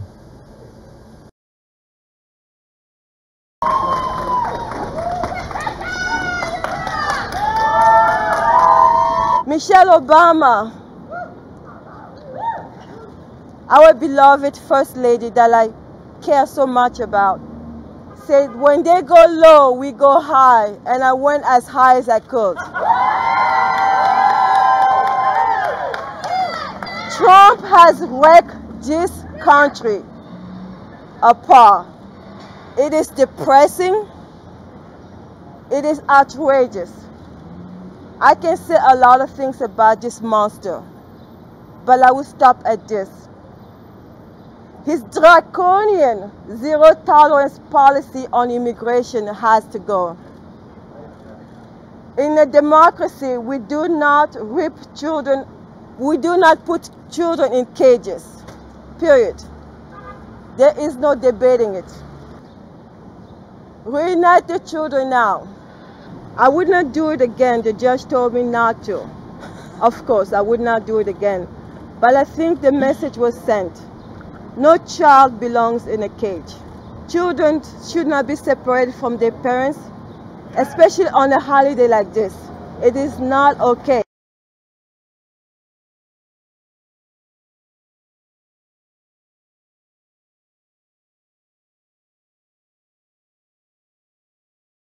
Going on.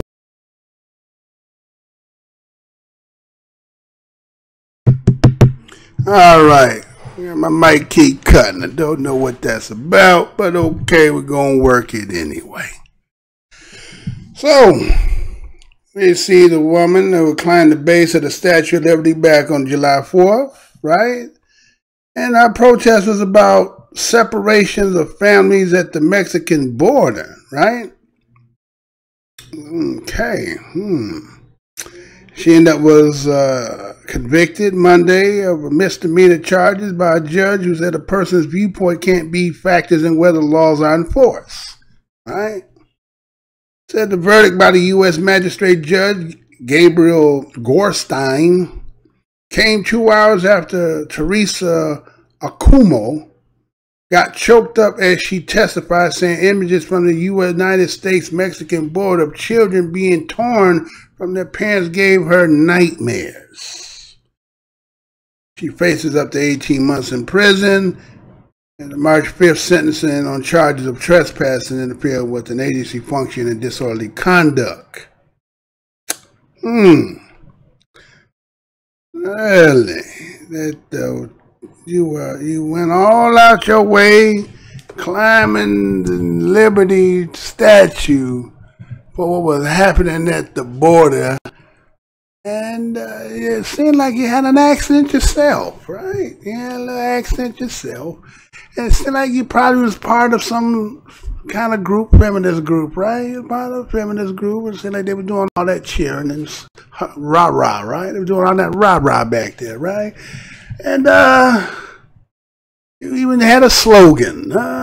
When they go, we're gonna use Barack, we're gonna use Michelle Obama. Hey, Michelle, I did this because of you. Look, when you said when they go low, we go high, and I went as high as I could. Woo! Right? The cliche, right? The cliche and the old, you know what I'm saying? But your premise, what you was, wait a minute. If I'm not mistaken, you look kind of melanated. Now again, I'm not against advocating for wrong when wrong is in it. Again, some people have to fight their own fights. You seem to be, and I'm again a Kumo. I'm pretty sure it comes from the continent, right? I'm thinking of Kuma Tata. Okay, but anyway. So anyway, right? You got this woman who's advocating for what's going on in the American border, about the families being separated. Well, let's see. Again, you melanated. You're here in this land, and there's a lot of atrocities. If you want to pick up a plight about something, or something that might be a little bit more, no one seems to want to pick up that one. They'll go everywhere else, but they won't pick up that one.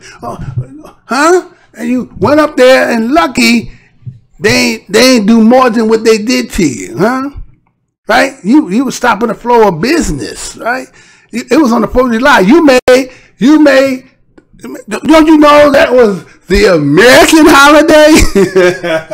Say that again. That was the American holiday. You know when I say American, who I'm talking about? You made some Americans miss out on their hot dog apple pie that day. Fireworks that day, huh? Oh, right? Oh, you a little emotional. I did it because when I seen them, I was terrified when I seen those kids. Yeah, they was like, yeah, but we missed out on our hot dog and our apple pie and the fireworks that day because of this. What the hell wrong with you, huh? Again, your cause is commendable, but again, you picked the wrong fight. But I know the group that you were with, you say they get our sisters and they, come on, let's do it for the women. Got you all in the front line. You taking the gun. But when it comes to that real stuff, they all be there. But when, come on, hey girls, come on, let's go over here about what they're doing to the police or doing to my children. You hear crickets. Huh? You hear crickets. Well, let's go there and tell them about what they did to my people and get reparations. Crickets. Huh? As a matter of fact, I'm from the continent and there's stuff that's going over there. They're going on crickets. But here you is throwing yourself cannon fodder, huh? You trying to raise the flag. Hold the flag. Don't let it fall. Keep that flag up, right? You doing all that shit. And now, are they going to be there with you when you go get locked up? They're going to be singing Hakuna Matata. That's what they're going to be singing to you, right? Because see, you get all swelled up in the mantra and all the bullshit that they tell you, and you talk, oh, I get it. Don't get me wrong. I'm not saying there's somebody who, separate. But again, I come from the ancestry that was part of what my makeup, how we got here and what you did to us. I can relate. But that's not my fight. It's not my fight. That's not my fight. We fought for too many other people to get too much. They come here, but no one fights for us. Do I need to say that again? We done gave up too much as a descendant of the slaves of this land. We done gave up too much when nobody don't come to the fight for ourselves. So I have to look at you, I have to look at you side eye. Matter of fact, I gotta say, I don't even know who the hell you is and where you come from. That's what I gotta say. Who the hell is you? Get your ass out of here. Doing that bullshit. That was bullshit when Michelle Obama said that. When they go low, we go high. What high? What? Huh? What are you talking about? All right, whatever. Moving on, y'all. Moving on. Next on the docket here, we're gonna close. We getting down to the nitty gritty.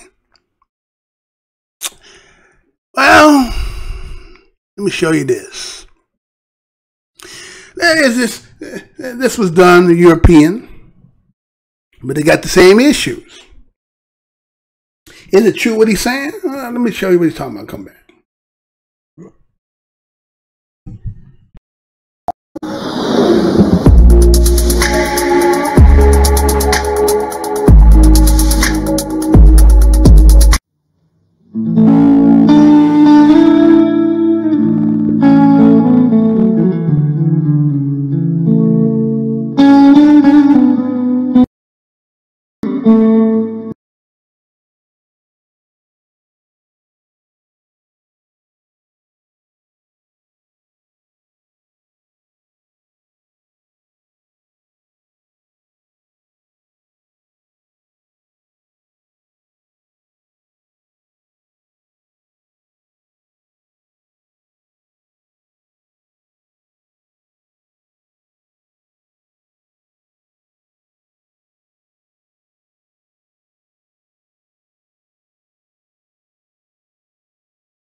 All right.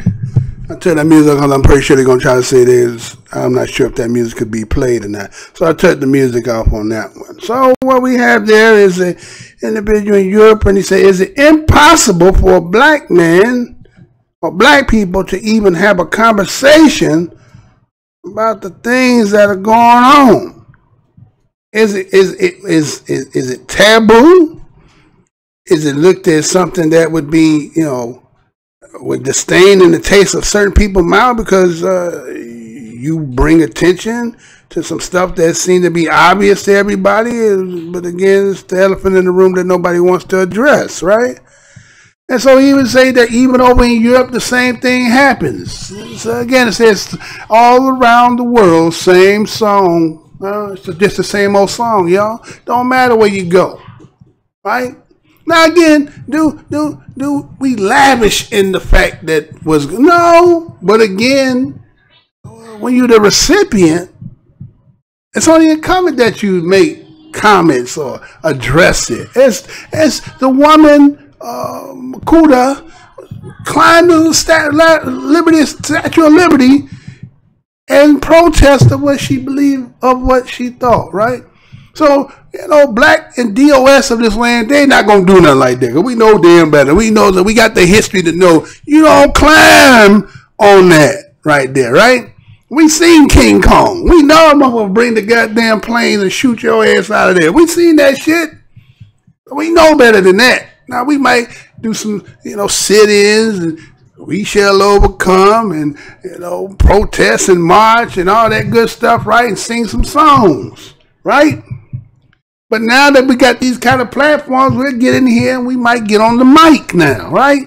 YouTube, we can do what it do. Shut your mic off. Maybe so nobody can't hear it. All that. So they're still going to suppress it. That's what they're going to do. But they are they are doing, okay, let's just say what he just said. He said it's impossible, right? It seems to be impossible. And some people would be like, well, you have the First Amendment freedom of speech, right? But then your freedom of speech, again, as in the intro talks about, was good news for the, what might be good news for the sheep might be bad news for the wolf. Now I said it again, what's good news for the sheep might be bad news for the wolf.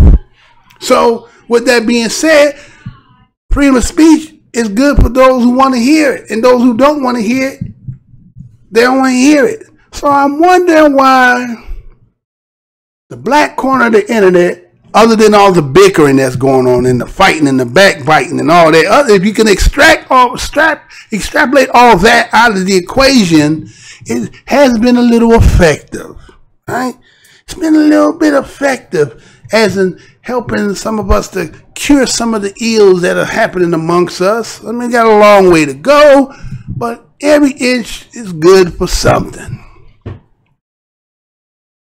But somebody is having a grandiose idea that we got to get this in the bud. So I believe that, again, those who might have tried to see that video I did a couple of days ago, where you see how there's a lot of pausing in between, and then I couldn't get the videos right, and then when I end up playing, and then you see it's only about 67 views. Now I get 100. I want to say 67. Hell no. Ain't nobody gonna want to, because see, I'm hearing a lot of people talking about how subscriberships has fell and how they can't get, but they don't know. They didn't know what I had put out. They don't know about that. You know, they don't read all that stuff. You know, my channel is, again, I'm kind of a news history channel. I haven't got to my history yet. Those, again, that's how I got some of you, based on doing some of my history and stuff like that. I'm getting back to that. You know, I got to save that because, again, I got to go 365 at the December 31st, right? You know I'm going 365 straight, right? For that so-called 400 year, you know I'm going 365, right? All right. So I ain't no need for me. I knew it was coming. So anyway, stay tuned to that. So some people got issues with this, right? And I don't want to talk. So they're making look like things are from the curve again. Remember it curved not too long ago, right? And they went at the PewDiePie. Now they went to PewDiePie again. Right? So that means there's some trickling coming down. I had already been feeling it before then. I was already sensing before I knew they were coming out with it. But then they validate what I was saying when it came out. So what this brother here just said is the truth. It's like, why there's an issue when we start talking about the things that are being done and the wrongness.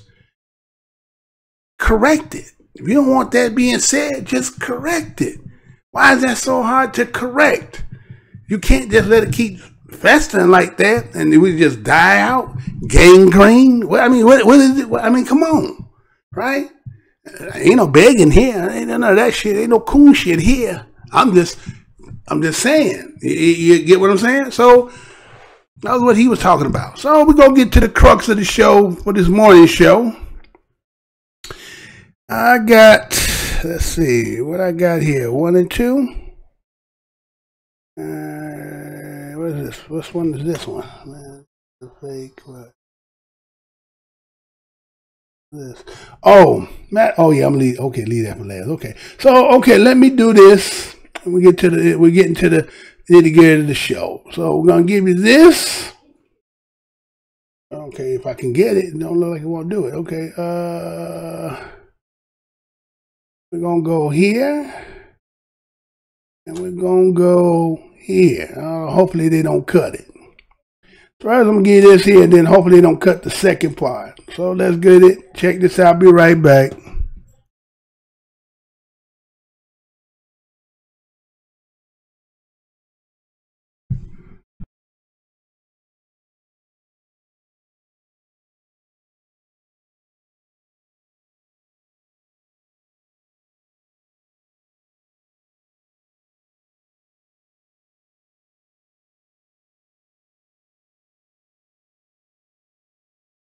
Of white supremacy. You know I'm going to say that again. The myth of white supremacy. This story was done in The Hill, December the 16th, 2018. And this is how it reads. Here in Charlottesville, we just witnessed claims of self-defense to justify James Field's decision to drive his car into a group of anti-racist protesters, taking the life of Heather Heyer. Some speculate that Field's irrational fear of danger facing the future of white race motivated his actions, perfectly illustrating how the myth of white supremacy deludes resentful whites into acts of violence. This case, along with an overall uptick in hate crimes across the nation, should be concerning to all members of our society, including the family and friends of would-be perpetrators of those crimes. In the end, very few, if any, members of our society benefit from white supremacist ideology, and yet it has evolved, adapted, and withstood the test of time. This begs the question, is solidarity among economically disadvantaged racial and ethnic groups possible? Or is white supremacy ideology so deeply entrenched and so effectively nurtured by the white elite that it will remain resistant to acclimating evidence of its harm to everyone else? Perhaps a better question is, how badly do poor whites have to suffer before they realize that by hanging on to the myth of white supremacy, they are complicit in their own oppression? White supremacy is not just leading poor whites to engage in bias-motivated violence, it also is feeding their complacency with Trump's failure to deliver on any of the promises he made to working-class whites. Recently, we found out that General Motors will be closing 4 U.S. plants and 1 Canadian plant, leading to the loss of thousands of jobs. A year ago, Trump reassured residents of Lordstown, Ohio, that there were nothing to worry about because the manufacturing jobs are all coming back. Of course, there aren't. The coming weeks and months will bring more of the same, and yet support for Trump remains strong among poor and working class whites, especially men, and many do not fault him for GM's departure from their towns. That these individuals continue to act against their economic self-interest by supporting Trump illustrates the brilliance and resilience of white supremacy. As W.E.B. Du Bois wrote in his book, Black Reconstruction in America, white supremacist ideals have long been championed by white elites to prevent low-wage earning whites and blacks from joining forces to advocate for better opportunities. Although white supremacist ideals did not confer material benefits to poor whites, they did not confer psychological benefits in what Du Bois referred to as the wages of whiteness. More recently, a number of political historians have outlined the ways in which white identity in a white supremacist society may yield both psychological and tangible benefits to poor and working class whites. In addition to using whiteness to claim higher status in society, poor and working class whites have had access to opportunities and safety, historically from violent mobs and currently from law enforcement, that meaningful affect their quality of life and provide greater possibilities for upward social mobility. The finding of a recent research study suggests that white Trump supporters are aware of the unearned privileges that whiteness affords them and voted for Trump out of a desire to preserve them specifically. 4 out of 5 white working class voters who expressed fear that recent advances being made by racial and ethnic minorities may threaten their way of life voted for Trump over Clinton. But one has to wonder, are the privileges of whiteness promised to economically disadvantaged whites worth it? While they may be avoiding some of the most egregious threats facing racial and ethnic minority groups, political violence, abuse, or police violence abuse at the hands of ICE, the harm being inflicted upon blacks and brown bodies is not exactly something impoverished whites can deposit into their bank accounts. unless, of course, they are employed by law enforcement agencies. It is worth considering the harm that the myth of white supremacy inflicts upon financially struggling whites. For example, believing in one's inherent superiority and the legacy of manifest destiny for white Americans makes a lack of economic success particularly disappointing to whites who feel more entitled to it. This disappointment could be one of the factors driving the opioid crisis among poor whites. In addition, this disappointment, coupled with Trump's relentless scapegoating of immigrants and hateful rhetoric against racial and ethnic minority groups, among others, appear to be driving some disgruntled whites to violence. We all suffer as a consequence of this increase in hate-filled violence. Charlottesville has become shorthand for such hate crimes.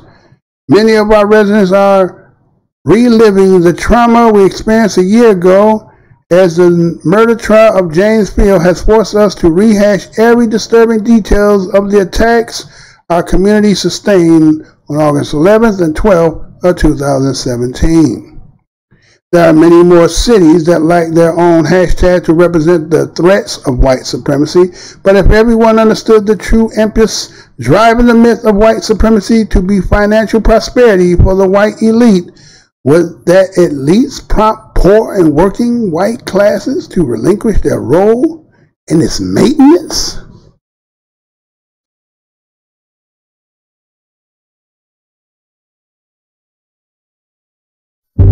It seems bizarre to have to ask the question, does America have a race problem? All the evidence says yes.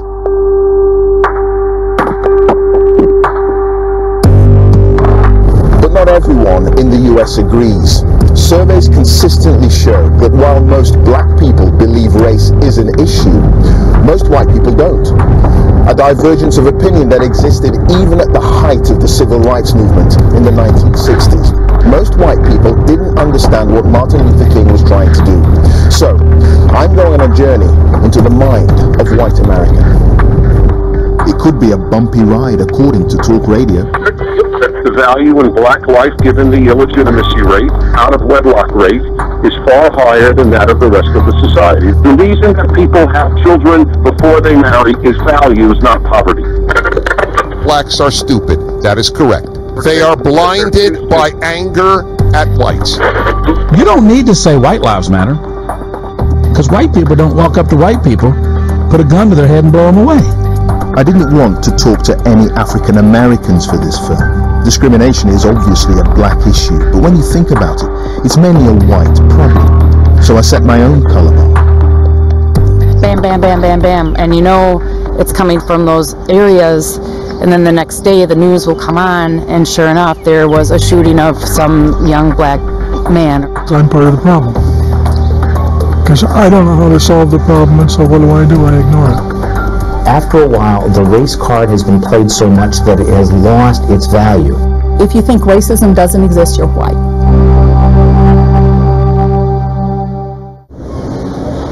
Welcome to white, affluent Milwaukee, home to some of the most expensive real estate in America, all greened lawns and tended yards.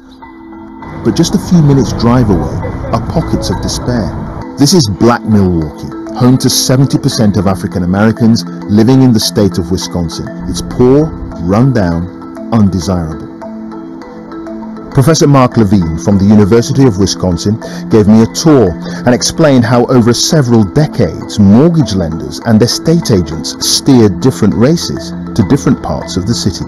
You know, they could sort of deny outright racism by simply saying, well, this is just a hard-boiled economic analysis. We know that African Americans are a greater credit risk and they're not going to, pay back these loans, and so we're not going to make those loans.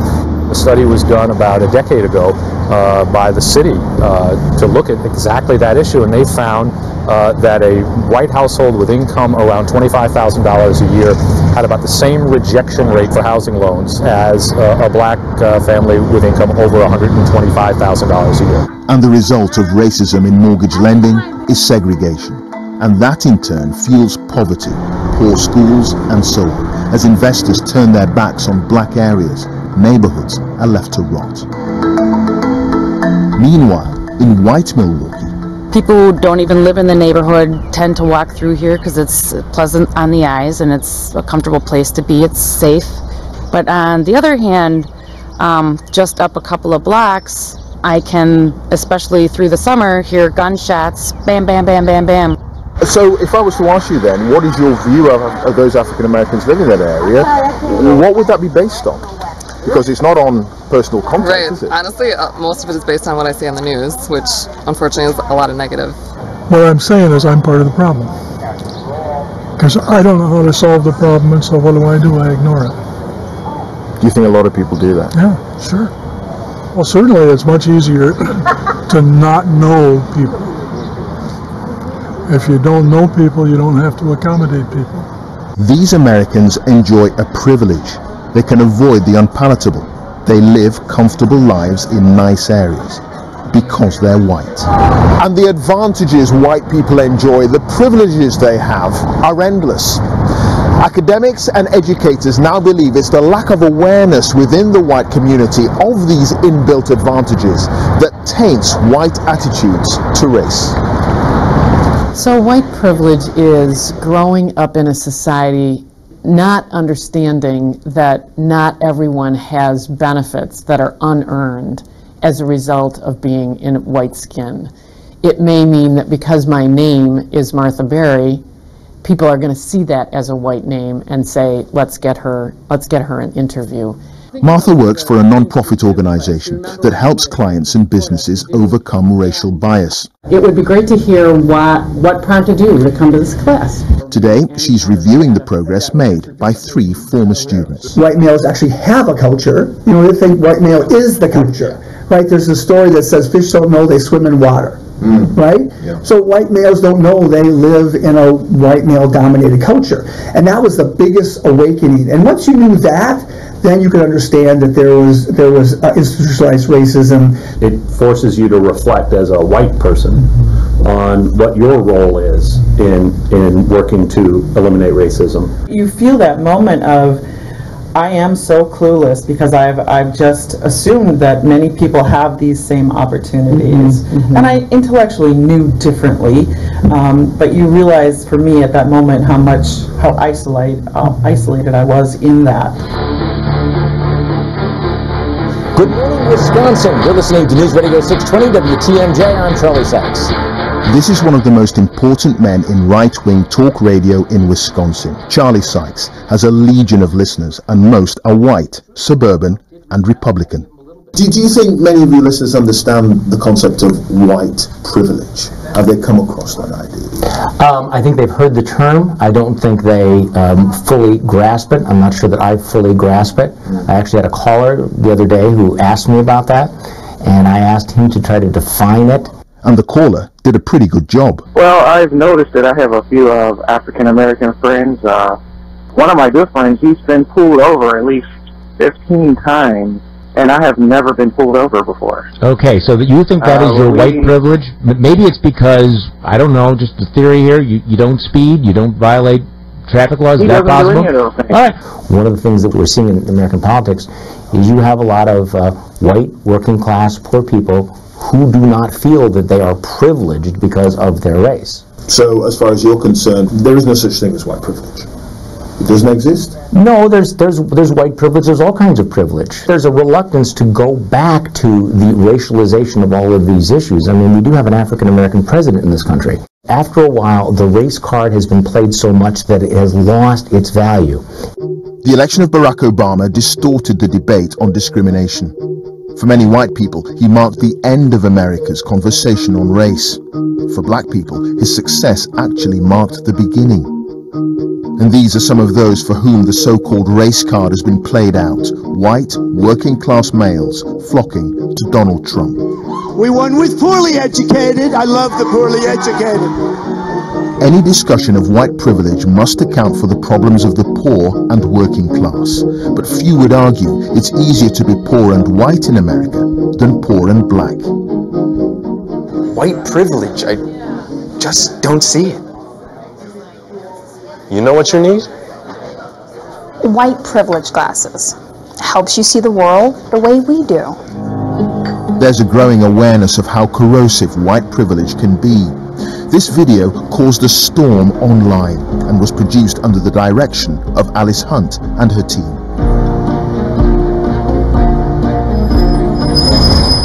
Put those on.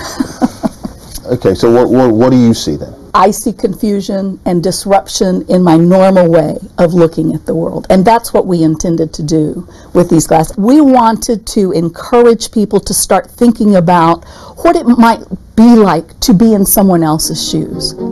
My journey into the mind of white America has been an eye-opener. I can now better understand how some people can blithely be unaware of the racism around them, be able to push it to one side, push the chaos to the backs of their minds. But is that an excuse for society not doing anything? No.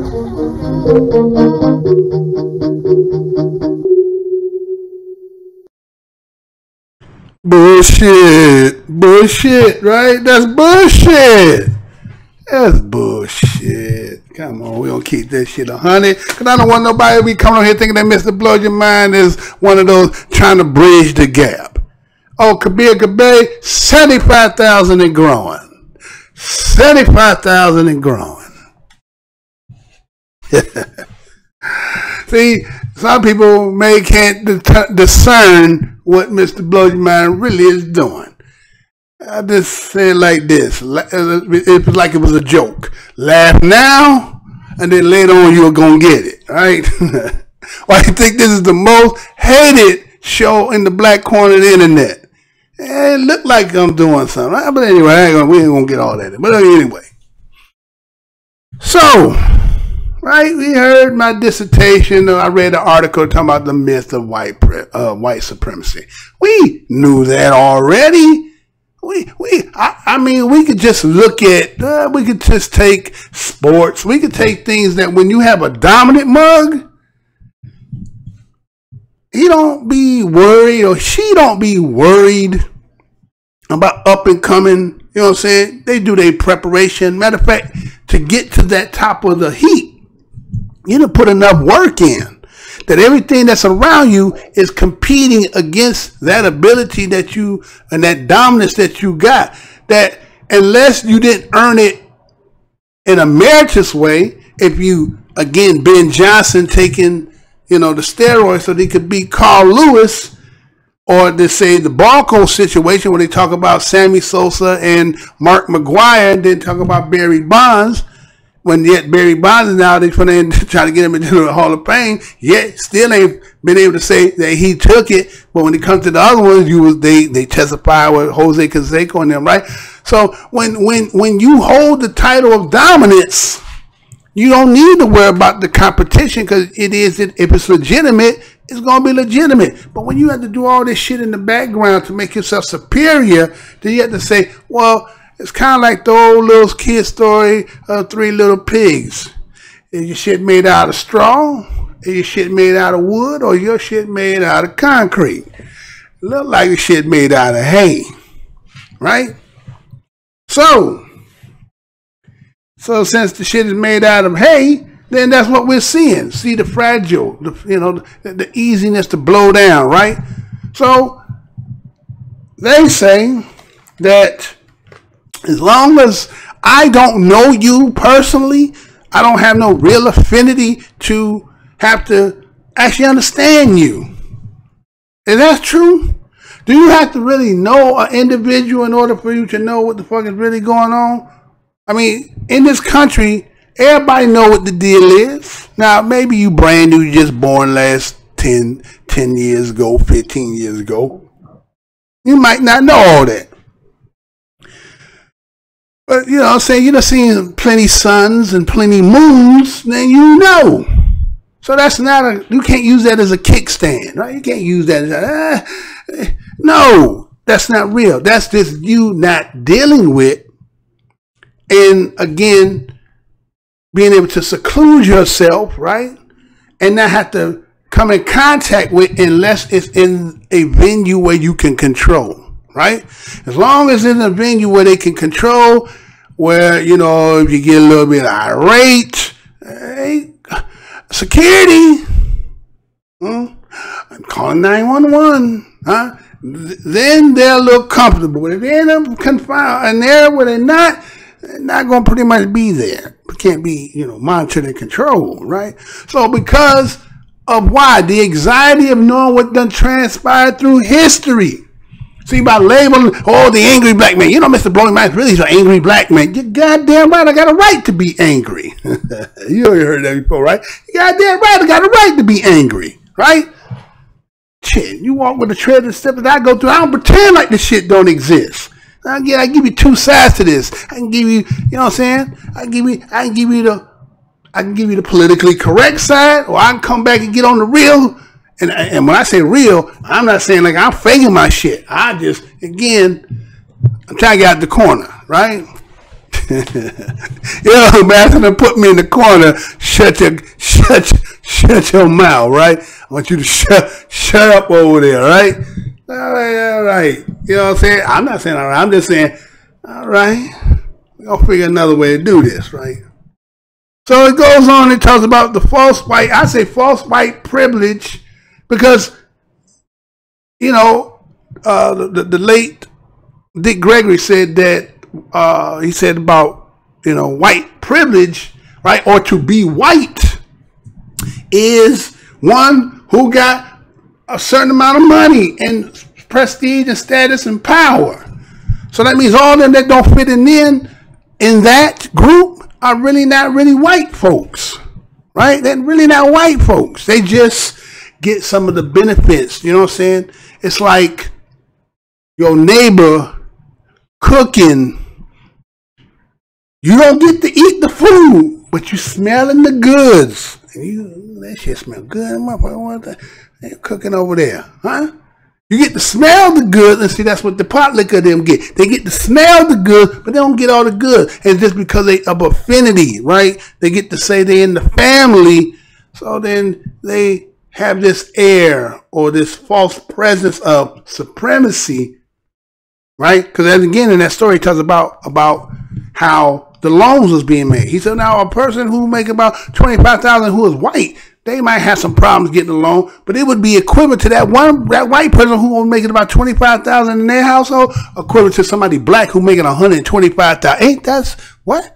That's like 5 times, 5 times more money than that, and still you getting treated. So yeah, there's a false privilege, right? Because again, buffer zones, right? I need a buffer zone, but guess what's happening, Kabir?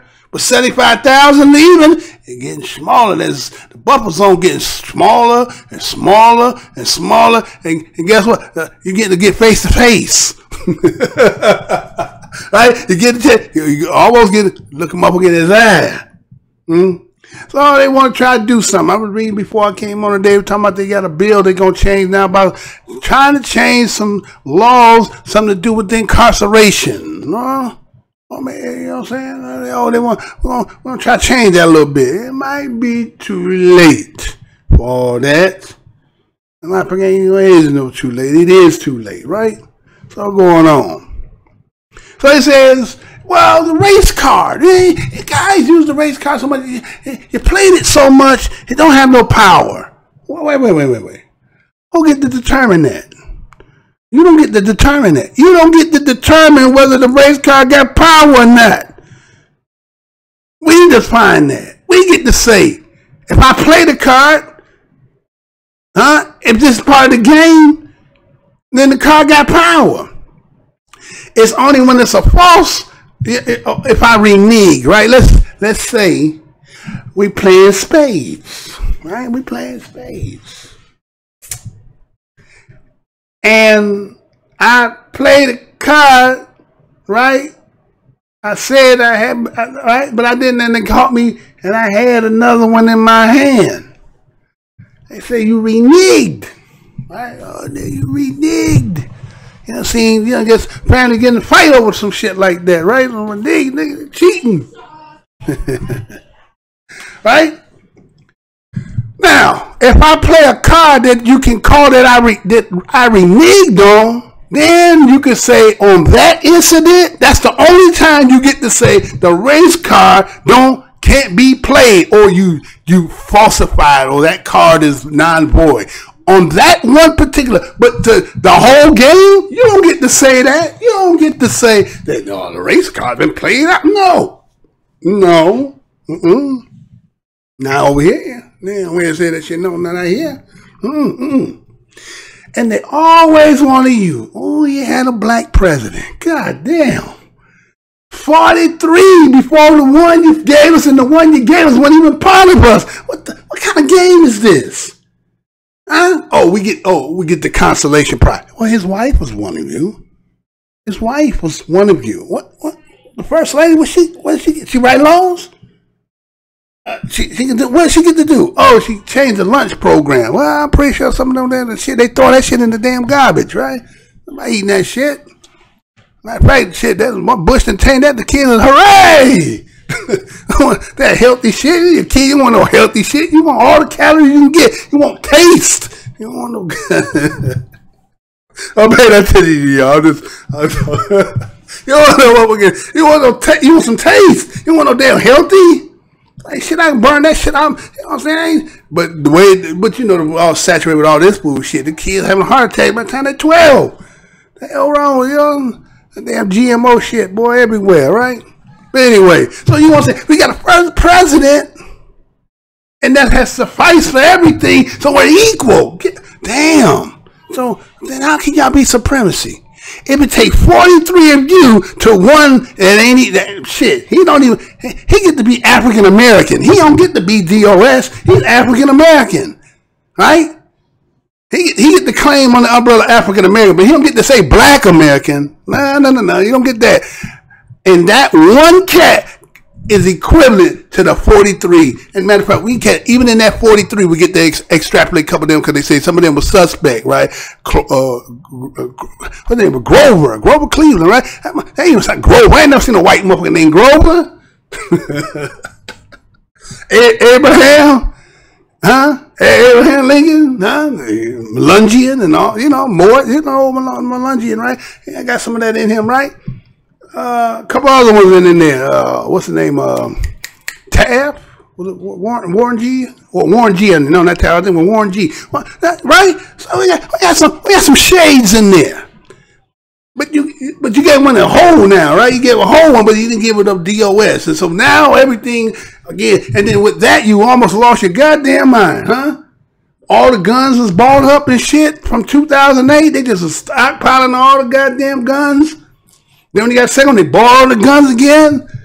Now they put all the damn. If you see my last video, I'll show you how they now talking about if you get a damn gun, they want to go through your social media. So guess what, Mr. Bloody Mike can't go buy no new guns, yo. I can't get no new guns. No new guns for me because of getting my social media here. I won't be able to get none of that because they talk about certain words and all that. Whatever the hell. But the point here is this. See? Oh, this dialogue got to keep going until you do something about it. Now, I know you're working on the new ones and then all this stuff, and it's politically correct, and everybody's a little scared to talk about it, but I'm not going to be able to say that. No, I got to say it. I got to say it. It's in me. I got to say it. Now, you're a little offended about it. Well, so be it. Prove me wrong on what I'm saying. Prove me wrong that this you done did. Show me where you done did that. Once you do that, I'll pack up the mic and I'll close the show and be like, you know what? Y'all right. You're right. But that ain't gonna happen. Well, as long as you keep doing what you're doing, don't worry, there's other things happening in the background. The things will not be said nor on the mic, right? We know things are happening. We know moons are setting up. We know the planet is lining and shifting and getting in position. So keep on playing. They keep on playing. Mama, Dad, boy, you better stop it. How many times I keep telling you? Matter of fact, you got some pumping. Don't have to say that but one time. They ain't even say that one time. You just do it, right? In this case, you gotta keep telling them, all right, better go on with that monkey shit, man. Stop it. You ain't hearing? All right. So anyway, that's my morning show for y'all this morning. Y'all, they had me off 2 days because they don't want to let me get in. That's what be happening. I be trying to get in, then let me check. Let me while we here, for those that are here now. Let me tell you what happened. Well, they went in. you know, since I talk about that Google and talk about that Bakai and all that, right? Them motherfuckers went in my motherfucking, locked up my motherfucking internet, got in there. Now when I come on here, I had to say yes and shit. Like, that shit was never on that shit on there before. So I know what they did. They came in and hacked my shit, do all this other extra shit. So when I come on, they know what I'm on. All this other shit. That's funny as hell to me. Like, I'm a little bitty ass channel over here, but yet you doing so much over here. That's a lot of bullshit. But anyway, I want to thank y'all for coming out. You know, I'm gonna give my shout out to my peeps in the house. I know Kabir is up in the house. Is it double that number? Oh, you right, Kabir, because you know what? Any number that they give you, it's never that number. It's always at least twice or three times, right? So let's say double that number, say 175. So that's about 150,000, huh? Like, that's how better, right? 150,000 a year, right? That's a big ass number, boy. Yes, sir. Double that number. This is happening with Pastor July. Didn't something happen in the past of the 4th of July? Yeah, you're right about that, boy. Tell me about Korea. I'm about to have you on the phone, man. You want to come on in here, man. Natural Nature, what's good, man? I didn't know you was up in here. I snuck in this morning. I did sneak in. Mr. Spencer in the crib. What's good, man? 620, 620, Mr. Spencer. Natural Nature. Who else is in here? Deependra, Niggy, Angela Barron, and who else? They might be gone. You might have been going to work by now. You know, I was able to get in. I had a work day, so. Look like that's about it in here. So I'm gonna try to do the second show. That's why I'm getting off now, because I ain't no breakfast. I'm gonna get something to eat. Be back. I got the real show. You know, this was just a morning show because I had to make up for them 2 days, right? Otherwise, they slowly cutting away at me. But it's all good. But again, y'all, you know what it is, y'all. We got to stay on this fight, man. We cannot let up off the fight. I know some people can't be as vocal. Some people, you got to do it in your own fashion, your own way, right? Again, I think fragile of mind is going to really happen after this, about next, we at the night, today the 19th. Ooh, man, boy, it's coming fast. I'm trying to get a preparation for that, because I'm trying to do History 365. I'm gonna come with every show with some History 365, including the other shit I'm doing, right? So yeah, I got to start working on that. But next we got about like 12 days. 12 days, man. What's gonna happen on this internet? I think that's why they're trying to implement that whole thing about what they were showing about the Google, and Google was getting on, you know, Facebook and YouTube. They want to suppress because we gonna have a license. Do I have to say it again? We about to have the license for that whole year. Man, you talking about, you remember that episode on Dave Chappelle when it was, remember I did that, matter of fact, I did that with the Rachel Dolezal. If anybody seen that video, remember when it started off and he said, let me see your face, and he pulled it off and then the head explode. Well, that's about to happen if Musk get in here and start doing what they supposed to do to talk about the 400 year. Well, their head gonna explode. So I think they're gonna try to suppress a lot of that shit, right?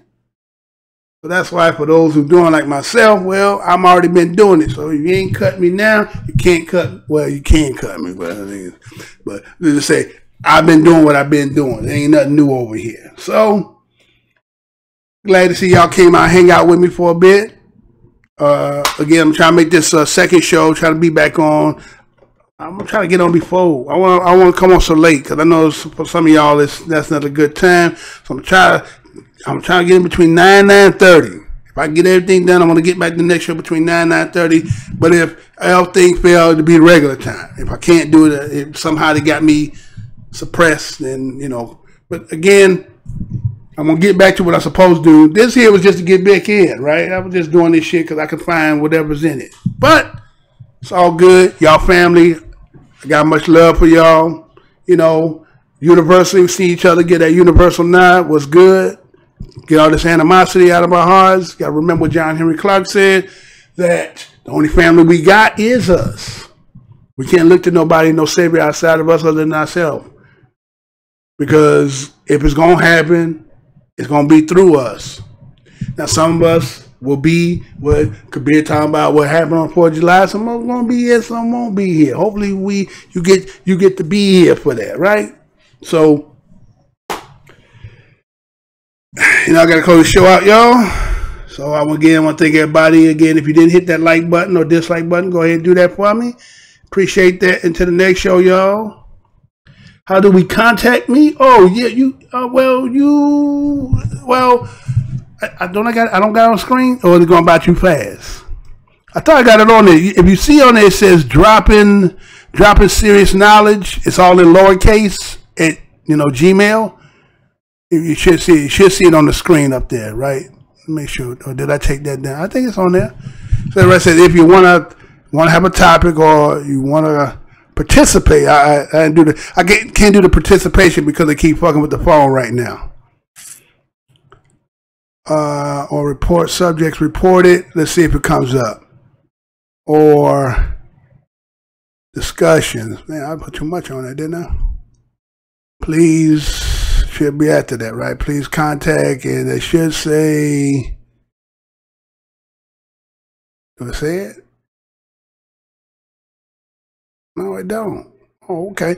So if you want to contact, like if you want to send me, a message or something, you hit me at Dropping Serious Knowledge. That's DROPPIN, no G on it. SERIOUS, serious, and knowledge, KNOWLEDGE @gmail.com. So y'all give me some subjects and stuff, or some on history particularly want to be done on here. Matter of fact, like I said, I am working on getting it. So again, I want to have Kabir come on when we do this, do that Moors and all that good stuff. I want you brothers to come in here and give me some what y'all got, man. Edify for those who participate and come over here. So that'll be good. So until next show, y'all, stay black with love. You see it? Okay, you do see it. Okay. Peace to you too, Kabir. Peace, love, blackness, one, hair grease, love, no water. Well, watermelon. CDG always say that. Well, we got to have watermelon. Because we ain't ashamed of that shit. I forgot like they don't eat chicken and watermelon. That's some bullshit. Where the hell you think we got it from? So, anyway, y'all, peace, love, and hair grease, man. I'm gonna go get some breakfast. Shit, I'm hungry as hell.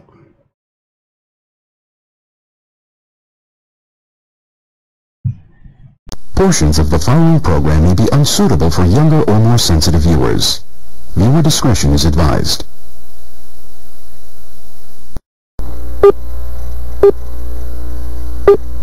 Remember, the enemy has only images and illusions, behind which he hides his true motives. Destroy the image, and you will break the enemy.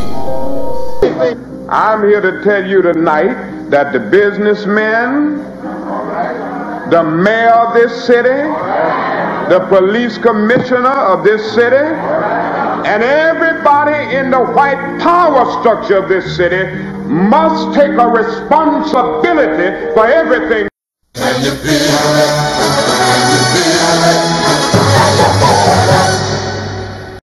Luther and I, and everyone in this arena tonight, are unified by the same great American values. We're proud of our country. We respect our flag.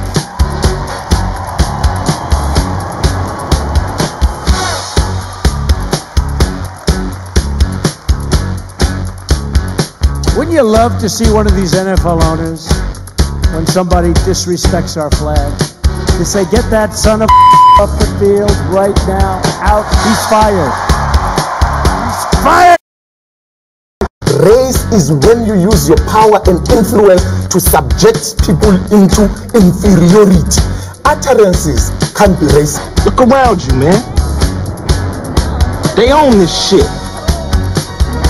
They own this couch you sitting on, them shoes you got on your feet, this building, this school, this country, you. We're behind enemy lines, dog. So you must first of all remember that this system was not originally designed with black people in mind. Right on.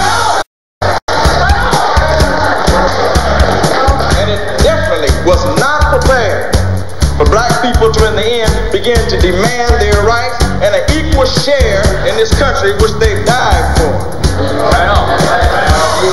Hey, and we definitely are not going back to Africa. In the church, we used to sing the song, "Good news, the chariot is coming." While you sit here today, knowing that you have come to hear good news, you must realize in advance what good news for you might be bad news for somebody else. What good news for the sheep might be bad news to the wolf. They say, oh, things are getting so much better for you. In 1849, it was hitting blacks on the head 100 times a day. In 1990, they hit them 48 times a day. Isn't it better? Oh, it's got to be better. You're saying 52 blows. The only purpose of most black Americans on earth today is to destroy. I think that's noble. Italians love Italians. When Irish love Irish. But when a nigga loves a nigga, it's an unpardonable sin. They have blood in their hands. When we say they have blood in their hands, we are not saying him, George Bezos, went and killed. But white people colonized us. They dispersed us. They enslaved our people. They sucked our economy dry. They are still sucking it dry even today. That's white people. Tony Blair, George Bush, Napoleon Bonaparte, Leopold, Adolf Hitler, Benjamin Netanyahu. All white people, they are the same. They are racist and they are full of hate. I've been waiting for you. You have many questions, and though the process has altered your consciousness, you remain irrevocably human. Ergo, some of my answers you will understand, and some of them you will not. Concordantly, while your first question may be the most pertinent, you may or may not realize it is also the most irrelevant. Why am I here? Our world is coming crumbling down. The coons are coming. You have to understand that white America has an uncanny way of making the victim the victimizer. Excuse me, master, for putting my head in the way of your club. Not that your club is brutalizing my head and putting hickeys on it. My head got in the way of your free swing and broke your shiny stick, and I want to apologize for that. Your life is the sum of a remainder of an unbalanced equation inherent to the programming of the Matrix. You are the eventuality of an anomaly which, despite my sincerest efforts, I have been unable to eliminate from otherwise a harmony of mathematical precision.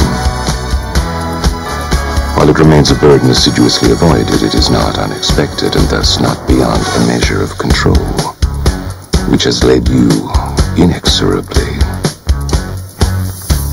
here. There are more connections in the human body than there are stars.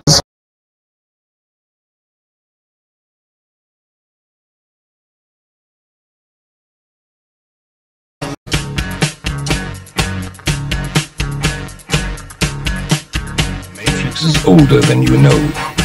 I prefer counting from the emergence of one integral anomaly to the emergence of the next, in which case this is the 6th version. 5 months before. There are only 2 possible explanations. 5 months before me. Either no one told me, or no one knows. Precisely. As you are undoubtedly gathering, the anomaly is systemic, creating fluctuations in even the most simplistic equations. I'm gonna smash you to You can't make me do anything like prick! Choice. The problem is choice. Let us remember that we are not brutalized because we're Baptist. We're not brutalized because we're Methodist. We're not brutalized because we're Muslim. We're not brutalized because we're Catholic. We're brutalized because we are black people in America. Because white people made him to be what he is. They made him to look evil.